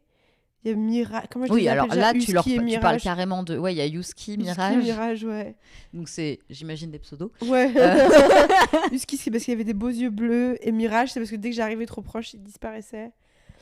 Et mais c'est super, ça. Ouais. Mais bien sûr, c'est logique. Et non, ils l'ont pas mal pris. Non, en fait, mais les mecs... Sauf Mister Paddle, qui l'a très mal pris. Mais, oui, oui. Oui, c'est ça. En même temps, s'il le prenait bien, non, franchement, ça a été difficile. C'est difficile dans ma famille, sincèrement. Ah ouais. Ouais. Mais il y a des moments, je refais encore cette comparaison, mais... D'ailleurs, ils l'ont lu finalement, parce qu'il y a quand même Ouais, écrit, c'est vraiment pas fait pour être lu par Ils maman. ont lu, mais pas le chapitre masturbation, là, je leur ai dit de pas le lire. Et ma famille, en plus, on parle pas du tout de questions amoureuses, sexuelles, c'est un peu... Parfois, franchement, ils sont un peu coincés. J'aurais bien aimé, moi, vivre dans une famille où c'est... je sais pas, où c'est moins grave, ces questions, tu vois, où c'est pas sale, le corps. Enfin, pardon, je fais un peu ma thérapie. Mais ça y est, je t'en prie, regarde, t'es allongée sur le canapé, c'est exprès. Et l'autre jour, j'avais interviewé, pour On peut plus rien dire, une travailleuse du sexe qui fait du porno, donc, qui est réalisatrice de films porno. Et c'est marrant, parce qu'elle me parlait des réactions de sa famille. J'étais, ah ouais, en fait, chez moi, j'ai l'impression qu'on fait le même métier, tu vois. Ah ouais. Genre, où on te pose pas trop de questions sur ce que tu fais, ou très très loin, genre à table, tu vois, en mode, t'as des nouveaux projets, oui, d'accord, c'est bien. Ou ta mère, elle a peur que les voisins sachent. Enfin, j'étais là, ah ouais, putain, chez moi, c'est pareil. Ah ouais, c'est fou. Donc, ouais, c'est fou. Ouais, ça a pas toujours été facile, sincèrement. Ça a pas toujours été facile. Et je pense très sincèrement que ça a un impact énorme dans le fait que... Aujourd'hui, j'ai pas de mec. Hein. Je pense qu'il y en a plein que ça fait trop flipper. Hein. de finir dans un bouquin, Ah oui, voilà, dans un ils podcast. se disent je vais finir dans un bouquin. D'ailleurs, ils me le disent souvent, parfois on en parle, je dis non, mais t'inquiète. Et après, les pires, c'est ceux qui disent j'espère que tu feras un podcast sur moi. Je suis là. Oula. Red flag, red flag. Oh, le red flag, c'est clair. Mais je pense qu'inconsciemment, j'ai fait un choix que mais les livres, la créativité, ce que j'avais à dire, eh ben, peut-être que ça ferait fuir les mecs, et bah tant pis. Ouais, mais déjà oui. Enfin, voilà, effectivement, tant pis. Ouais, c'est ça. Mais en plus, t'as jamais. En plus, je les trash pas. Enfin, Bah non, en c'est vrai, clair. c'est beaucoup plus doux ce que je dis que ce que les gens croient. Parce qu'en fait, les gens, souvent, ils lisent pas. Ils ont l'image. Ils disent, cette fille, elle a fait un livre sur Tinder, elle doit raconter ses plans cul. Enfin, bah ouais, pas du tu tout. vois, et pas du tout, en vrai, c'est très Mais pas tendre. du tout, Parce que ouais. en vrai, c'est ça. Mais c'est plutôt l'image que ça renvoie que la réalité. Ouais, parce que en fait, bah déjà, en plus, les personnes dont tu parles, alors effectivement, à part peut-être Mister Paddle, parce que ça raconte vraiment toute votre relation Ouais, abusive, c'est ça. mais le reste, ça passe comme ça assez vite dans le livre. Ouais, c'est pas eux les. C'est pas eux le sujet, désolé. Hein, Non, messieurs. c'est ça, c'est pas eux le sujet, ouais. Et puis, oui, voilà, ça va raconter une tendance, un truc qui fait pas forcément plaisir, mais qui est pas non plus, qui les définit pas entièrement. Enfin, tu vois, Non, c'est non. pas un truc. J'ai binge Miss Paddle et j'ai trouvé ça tellement bien fait. Je me suis retrouvée et les propos sont tellement justes. Ça fait à la fois du bien pour les personnes concernées et c'est parfait pour faire de la pédagogie. C'est dingue comment ça revient tout le temps, ce truc de Ouais, pédagogie. c'est super. Mais oui, et par rapport, donc ça c'est les réactions de tes proches, mais par rapport à d'autres personnes. Enfin, je veux dire, le fait de t'exposer au public, au reste du monde. Est-ce que parce que si t'as un retour violent, ça doit être doublement violent par rapport. Bah ouais, parce que c'est pas que mon taf, c'est moi en tant que personne, quoi. Ouais. C'est mon âme, c'est moi, c'est qui je suis, mon intimité, ouais. Mais ouais, bien sûr, c'est dur. Ouais. Je sais pas quoi dire. Hein. C'est ouais. Oui. Ouais, oui, voilà, c'est dur. Et ça arrive souvent. Bah, par exemple, pendant la promo de Dating Fatigue, je trouvais qu'on me présentait vraiment comme mon propos de manière vraiment dépolitisée, que j'étais plus la Bridget Jones, la loseuse de l'amour, etc. Ah ouais. Alors que moi, je voulais raconter un peu aussi la charnière où on était post-MeToo, comment c'était difficile de s'y retrouver au milieu de tout ça. Et ça, du coup, ça avait été très violent pour mon estime de moi à ce moment-là. Ah merde. Ouais. Je me sentais vraiment un peu je sais pas, la vieille tante, vieille fille. Oui, qui est féministe. Cette image, cette image-là, j'avais vraiment l'impression ça, c'était très dur. Mais ouais, je sais pas. Après, je pense que si tu décides de parler de toi, comme moi j'ai décidé, si ça met pas ta famille mal à l'aise, c'est que t'as rien dit. Hein. C'est plutôt un indice de tu vois, de. J'aime bien cette mentalité. Ouais. Enfin, voilà, si ta mère elle peut lire tous tes livres, qu'elle est pas cringe, franchement, c'est que tu dois pas être un très bon écrivain, quoi. Voilà. C'est normal. Et si tu veux parler de toi et donc te dire et être écouté par les autres, il faut donner vraiment quelque chose. Oui, faut voilà. prendre un risque. Ouais, c'est ça. Bah, si tu veux changer quelque chose, ouais. Si tu veux pas dire un truc qui a été 1000 fois dit. Si tu veux pas faire un énième post de blog voilà, sinon tu fais un post Insta, quoi, c'est pas grave. Hein. Mais c'est pas de. Je sais pas, il y a pas de dimension littéraire, quoi. Oui, pas de dimension littéraire et peut-être pas de dimension, en tout cas. Politique ou. Oui, voilà. Politique dans le C'est fait ça. de j'ai envie de parler de quelque chose. Mais oui, je trouvais ça intéressant ce que tu disais sur cette question de cette période post-MeToo où vraiment comment on s'y retrouve parce que du coup le couple hétéro a complètement perdu toute sa enfin ça donne plus envie quoi je sais pas comment le dire mais j'ai un peu l'impression qu'on a une génération niquée à ce niveau-là moi. Ouais, moi aussi. J'ai l'impression que les plus jeunes ça va mieux parce que les mecs sont mieux. Ouais, je sais pas. Que les plus vieux ont pas eu la prise de conscience qui fait que qu'on est perdu dans le truc quoi. Moi j'ai un peu l'impression qu'on est la génération sacrifiée. Peut-être que j'exagère, hein. Peut-être que je suis en train d'être en mode victimisation machin. Non, mais, je suis assez d'accord. Je me demande comment c'est pour les plus jeunes, si c'est vraiment plus facile. Je suis pas sûre. Non, mais peut-être pas. Je suis pas sûre. Ouais. Par contre, c'est sûr que le couple c'est un des rares. Enfin, les célibataires, c'est le segment de population qui progresse le plus vite dans le monde en ce moment, partout. C'est vrai qu'il y a une volonté de regarder à la loupe toutes les structures de domination, les injustices dans notre vie intime, et que ça a des effets. Enfin, voilà, c'est. Ouais, Entre les études qui montrent que les hommes sont plus heureux en couple alors que les femmes sont ont une meilleure espérance de vie célibataire. Ouais, non mais c'est le ouf. truc de dingue quoi. Oula, Ouais. là il y a de la réponse. Ou pas pour la génération plus jeune. Ouais, peut-être. J'ai la vingtaine et je trouve juste qu'ils cachent mieux leur sexisme. Yes, super. J'ai 38 ans et clairement plus jamais de mec dans ma vie, d'accord. Ouais, je comprends. Je l'ai pas encore lu, mais il y a Isabelle Claire qui a écrit Les choses sérieuses sur les amours adolescentes. Ah Alors, oui, je connais ouais, pas. je pense que... ouais, et elle explique, je l'ai pas encore lu non plus, mais elle dit que le couple, c'est encore, enfin, que être en couple quand t'es ado, c'est encore Oui. vachement valorisé comme étant jugé comme J'ai désirable. vu un article passer là-dessus, ouais. C'est toujours la norme Ouais, souhaitable. c'est ça, Et c'est toujours les cool kids qui sont en couple aussi. c'est ça. Ils font semblant d'être woke. Putain, super. Bah, Génial. écoutez, bon courage, trop bien. Ouais, c'est courage ça, à vous. ouais. Nous. Ouais. Ça va aller. Mhm. On s'en sort. Et mince, où est-ce que je voulais en venir avec tout ça? Parce que je voulais rebondir sur un truc avant de m'arrêter sur ça. Et pour toi, c'est toujours un horizon souhaitable, par exemple, le couple? Dans une mesure très adolescente justement. Mm. C'est-à-dire moi je ne veux plus vivre que le côté amoureux mais très fort chacun chez soi. Ouais. Et le truc de construire un truc ensemble là, Mm. enfin construire un truc genre avoir un foyer commun, avoir des enfants ensemble, avoir machin, ça me ah bah c'était là-dessus que je voulais revenir. Ce midi en revue de presse on a lu un nouvel article dans Cosmopolitan sur elles ont fait un bébé toutes seules. Ouais. Mais toujours en remettant la question de en fait c'est pas toute seule parce que c'est jamais toute seule machin. Ouais. Et j'y ai vu des profils vachement originaux. Ah ouais. Ah bah notamment une nana. Elle voulait quand même que elle allait sur un site Je de l'ai lu, ce donneurs. truc, je me demande si c'est pas bidon. Tu crois? Je sais pas, les meufs dans Cosmo, elles inventent pas mal les témoignages. Ah merde. Ouais. Enfin, ouais. D'ailleurs elle s'appelle Judith. Ouais, je me suis dit, la meuf, franchement.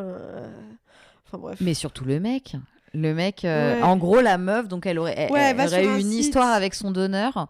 Et après, le donneur, quand elle est tombée enceinte, presque il voulait qu'elle avorte. Ouais. Et finalement, ils sont encore en contact, mais il veut pas de contact avec l'enfant. Enfin, c'est très bizarre, quoi. C'est très étrange. Et puis en plus, je trouve ça hyper bizarre cet article parce que à la fin, elle raconte bien que toutes les meufs, finalement, elles ont quand même un mec, comme si c'était ça. Enfin, c'est encore oui. hyper normatif, je trouve, comme. Ouais, oui, il y en a une qui élève quand même son enfant avec Ouais, le c'est mec de avec qui dire, elle ouais, est. voilà. Et que ça se termine, genre, ça se termine bien. Elles sont quand même toutes maquées, vous inquiétez pas, quoi. Il y a un côté. Oui. Ah oui, donc tu l'as lu aussi. Ouais. Ouais, il m'a pas mal. Je l'ai trouvé assez, je sais pas, il m'a dérangeant à plein de niveaux cet article. Moi, en tout cas, ce que j'avais trouvé intéressant avec cet article, c'était le côté. Ça m'apportait moi des profils que j'avais pas. Ouais, je vois ce que tu veux dire. C'est-à-dire, c'était pas les nanas Que des qui filles qui vont, font de la PMA ou ouais. ouais. C'était des jeunes en plus, enfin des meufs dans la vingtaine, quoi. Donc qui ont pas fait ça en plan B, qui ont vraiment fait ça en plan A aussi. Ça, je trouve ça intéressant. Ouais, je suis Il y a d'accord. de plus en plus de meufs qui disent Ouais, hein. le couple, pas horizon souhaitable, par contre, je veux un enfant. Ouais, c'est ça. Mais genre, j'en voulais un dès 20 ans, donc je vais le faire vite, quoi. Ouais, c'est ça. Et ça, je trouve ça assez Et souvent, passionnant.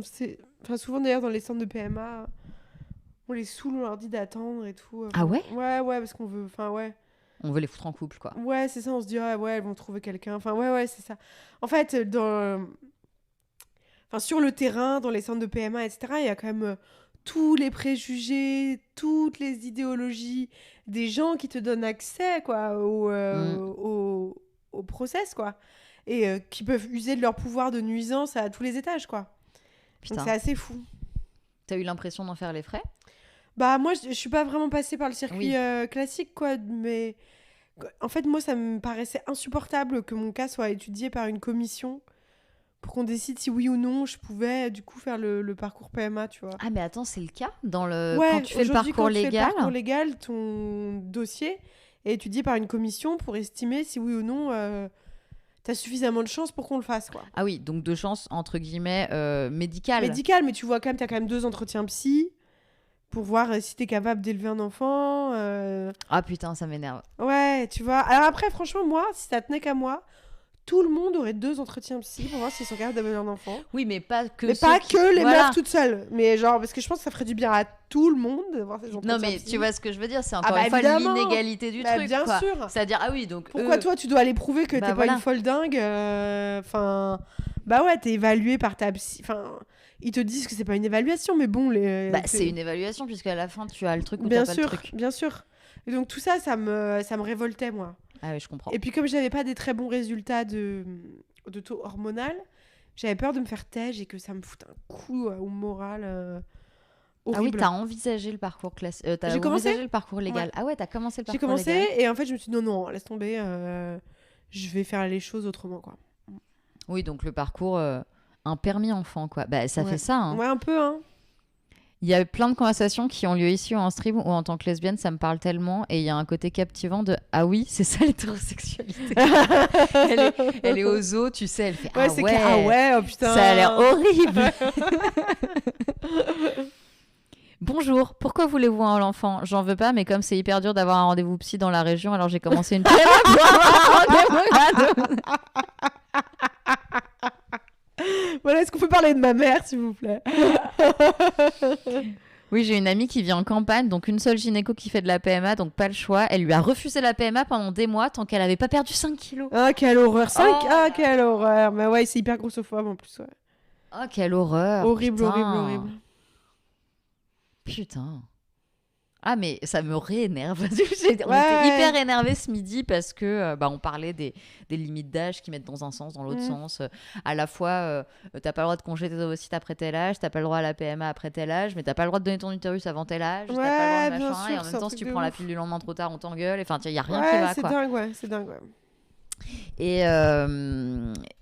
Et donc, oui. Et donc, tu t'es dit, je vais raconter ce parcours sur Insta.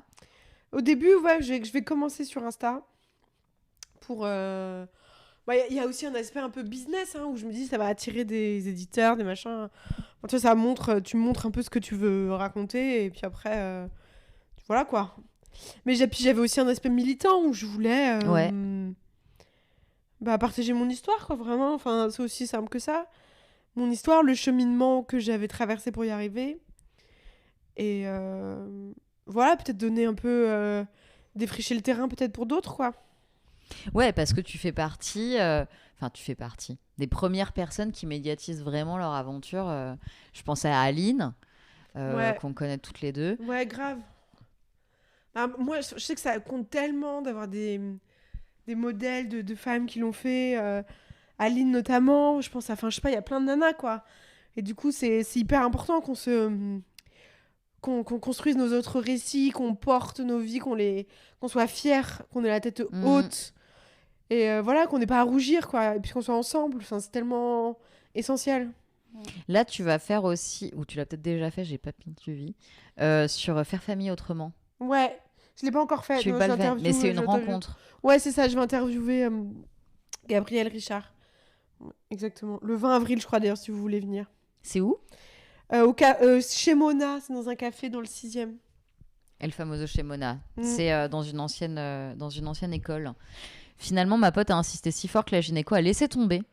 Rassurez-vous, et elle a eu son petit garçon, victorieux. Ah, bravo. Trop cool. Bravo à ta pote. Trop cool, mais moi, putain, tu vois... mais c'est dingue de devoir faire tout ça, quoi. Devoir te battre. 2, j'avoue que moi, j'ai envie d'être en confiance avec les personnes qui m'accompagneraient dans ce truc-là. Donc, j'ai presque... Mais bon, c'est peut-être un luxe, c'est peut-être un caprice de citadine aussi. C'est-à-dire, à Paris, tu te dis... Oui, enfin, en tout cas, à Paris, tu te dis, vas-y, je m'en fous, j'irai voir quelqu'un d'autre, tu vois. Effectivement, à la campagne, si t'as une seule personne dispo, tu fais avec, quoi. Bien sûr, c'est quand même un moment de ta vie où t'es hyper vulnérable, où t'aurais vachement besoin d'être coucouné, entouré et tout, et où tu te coltines beaucoup de brutalité, hein. Ouais, c'est sûr. C'est assez... Arrête d'embêter la dame. Makiou. Ah tiens, on demande, t'as continué tes engagements écolos, dernière rénovation notamment? Non, hélas, avec ma grossesse, j'ai vraiment pas pu.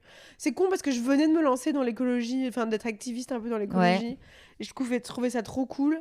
Mais après, je suis tombée enceinte, enfin, j'étais contente, mais du coup, j'ai pas réussi à tout mener. On en parlait un petit peu, mais bon, t'es quand même obligée travailler et faire des enfants en même temps, compliqué, quoi. Et être enceinte de jumeaux en plus. J'étais obligée de réduire ta jauge de trucs à faire. Exactement. Mais c'est normal, t'es en train de fabriquer des êtres humains, donc... c'est ça. C'est quand même un truc... Je les soutiens toujours et je me suis fait des chouettes potes, par contre. en garde à vue. Donc, je les vois toujours avec plaisir. Tellement normal, pas de pression, c'était juste de la curiosité. Merci, bah ouais. c'est adorable. Ouais. Ah voilà, les bonnes femmes, elles veulent des enfants et ensuite elles... et donc du coup, tu vas écrire un livre sur ce parcours. Tu sais quelle forme il va prendre déjà ? Bah, je suis en train de le construire. T'es déjà en train de le construire ? Mais je voudrais faire un essai, un livre qui soit à la fois un récit et un essai sur comment justement séparer la famille de l'amour romantique. Ouais, ah ouais, chouette. Et puis aussi avec des aspects très concrets de ce que ça veut dire de faire un enfant hors couple. Ouais. Parce que, je sais pas si c'est utile de comparer, mais c'est vrai qu'avant nous, il y avait les familles queer, mais bon, c'est quand même des modèles de couple, donc finalement, il y a un truc qui ressemble. Nous, là, on invente complètement autre chose. Et je le vois très concrètement, moi, tous les jours, à la maternité, par exemple, qui est ton contact d'urgence ? Qui est la personne qui va m'accompagner à l'accouchement ? Qui va me raccompagner chez moi ? Avec qui je parle de tout ? Avec qui j'échange sur les prénoms ? Qui sera le... Enfin, tout ça, c'est des questions, tu vois, quand t'as... Enfin, faut repenser le concept de famille complètement différemment. Et en même temps... Mais que va faire le capitalisme ? Oui, en fait, ces bonnes femmes, elles veulent des enfants, après elles prennent des congés. Bah oui.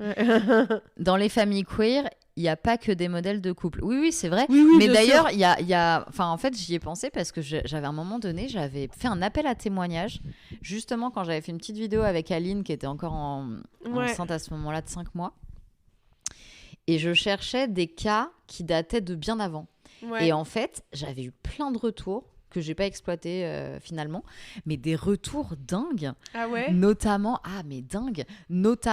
une nana qui m'avait dit, bah moi ma grand-mère en fait, elle a toujours voulu des enfants, mais elle a jamais voulu de bonhomme. Mais elle me le disait comme ça. Ouais, c'est ça. Elle voulait pas de bonhomme, donc en fait littéralement elle couchait avec des mecs juste pour tomber enceinte. Et en fait... Ouais, mais il y a toujours eu des femmes dans l'histoire. Mais il y a toujours eu ça. Mais genre, du coup, on parle des années 30, quoi. C'est dingue. Ouais, c'est ouf, hein. Et elle a eu 2 filles. Donc, la mère et la tante de la personne qui témoignaient. Et elle me disait, en fait, il y avait un côté, c'était naturel. On s'était jamais trop posé la question. Et il n'y avait pas de père, parce qu'il n'y avait pas de mec dans le... Et pareil avec... un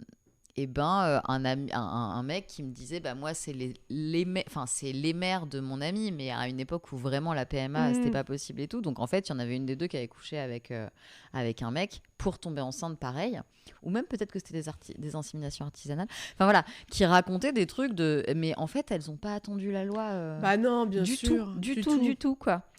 Non c'est sûr. Sa mère lui a mis la grosse pression attends, de quoi tu parles? Ma voisine de plus de 70 ans a eu 2 enfants sans père. Elle a demandé un service 2 fois à un ami.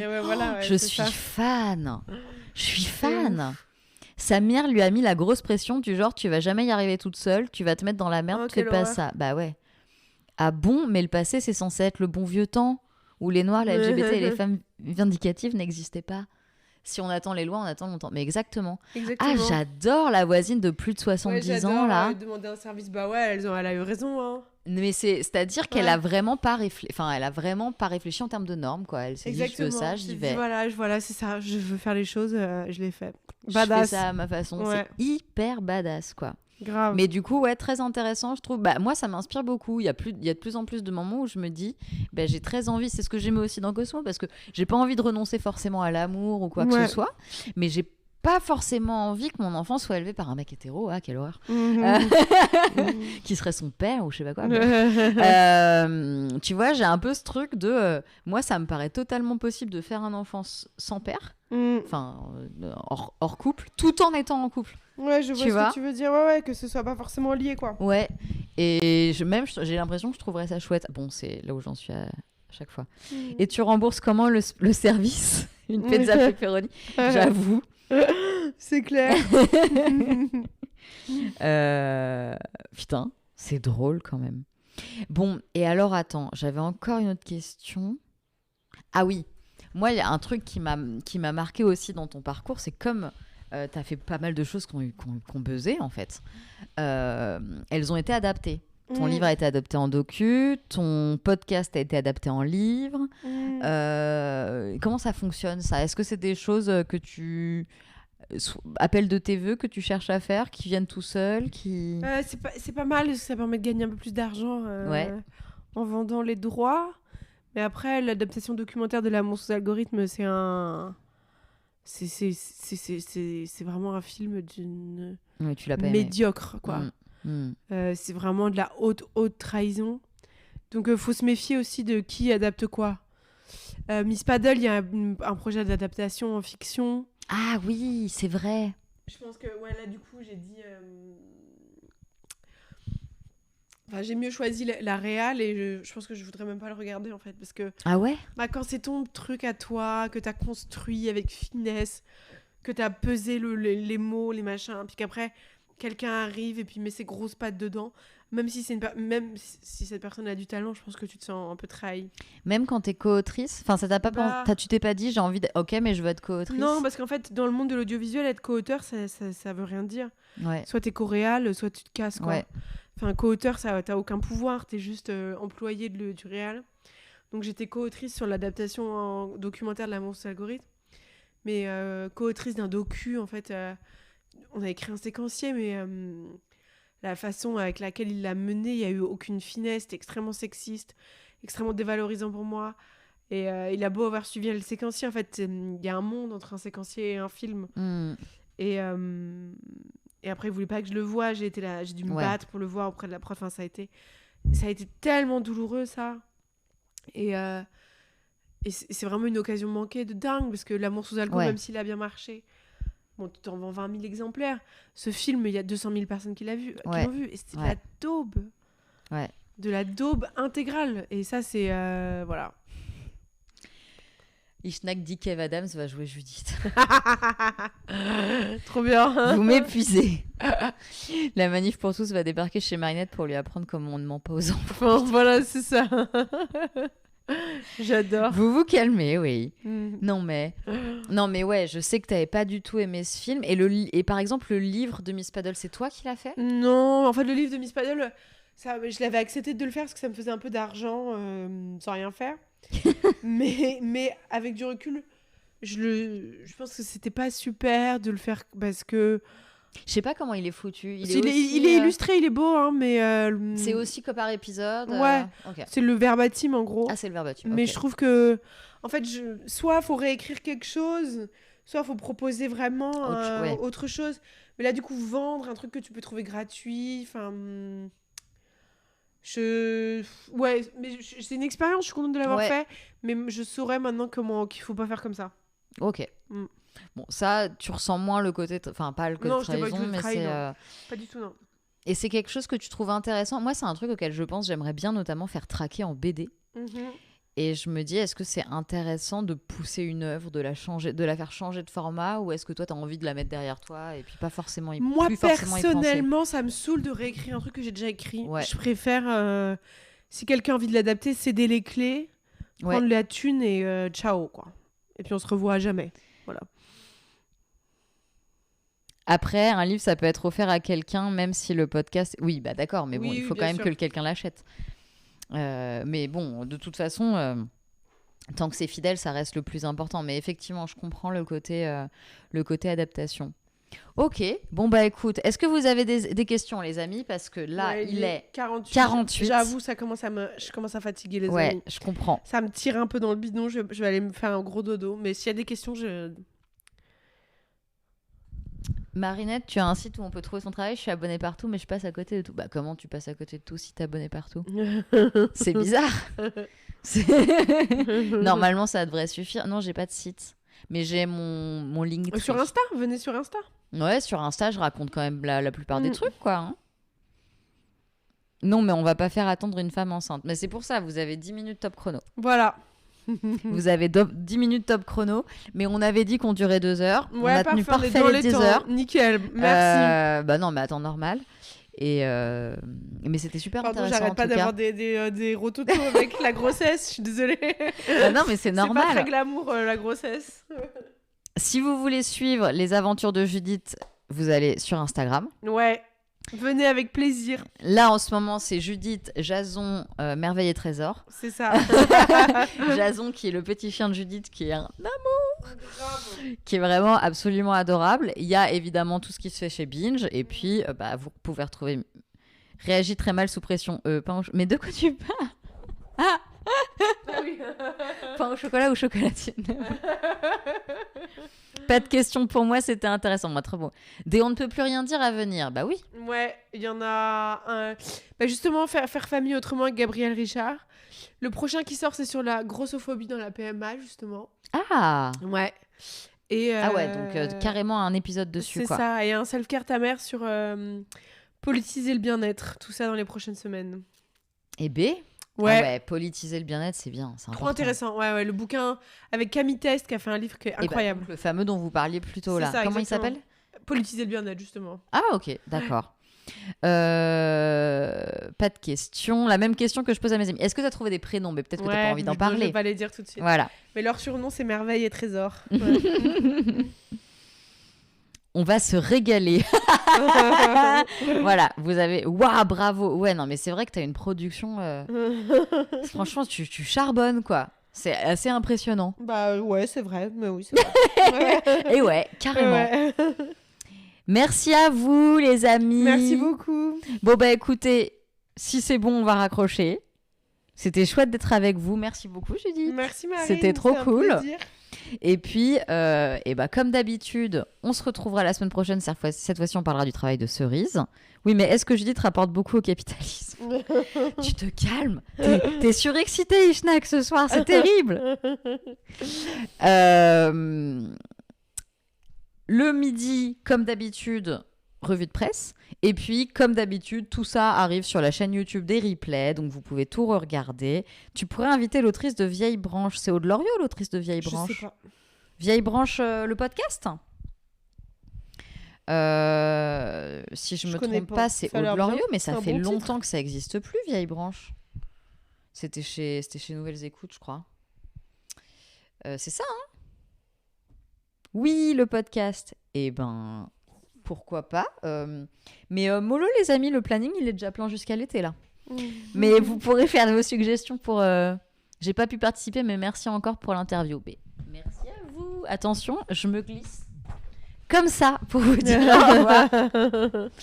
Merci les amis, c'était cool. Merci à tous. Et puis, mais on était 100 quand même. On était pas mal. Où est-ce que je vous envoie, les amis ? Donc, le fameux raid. Ah oui, c'est ça. Le fameux raid. Et donc, pour envoyer les gens, il faut voir qui est en ligne. Où est-ce que vous avez envie d'aller ?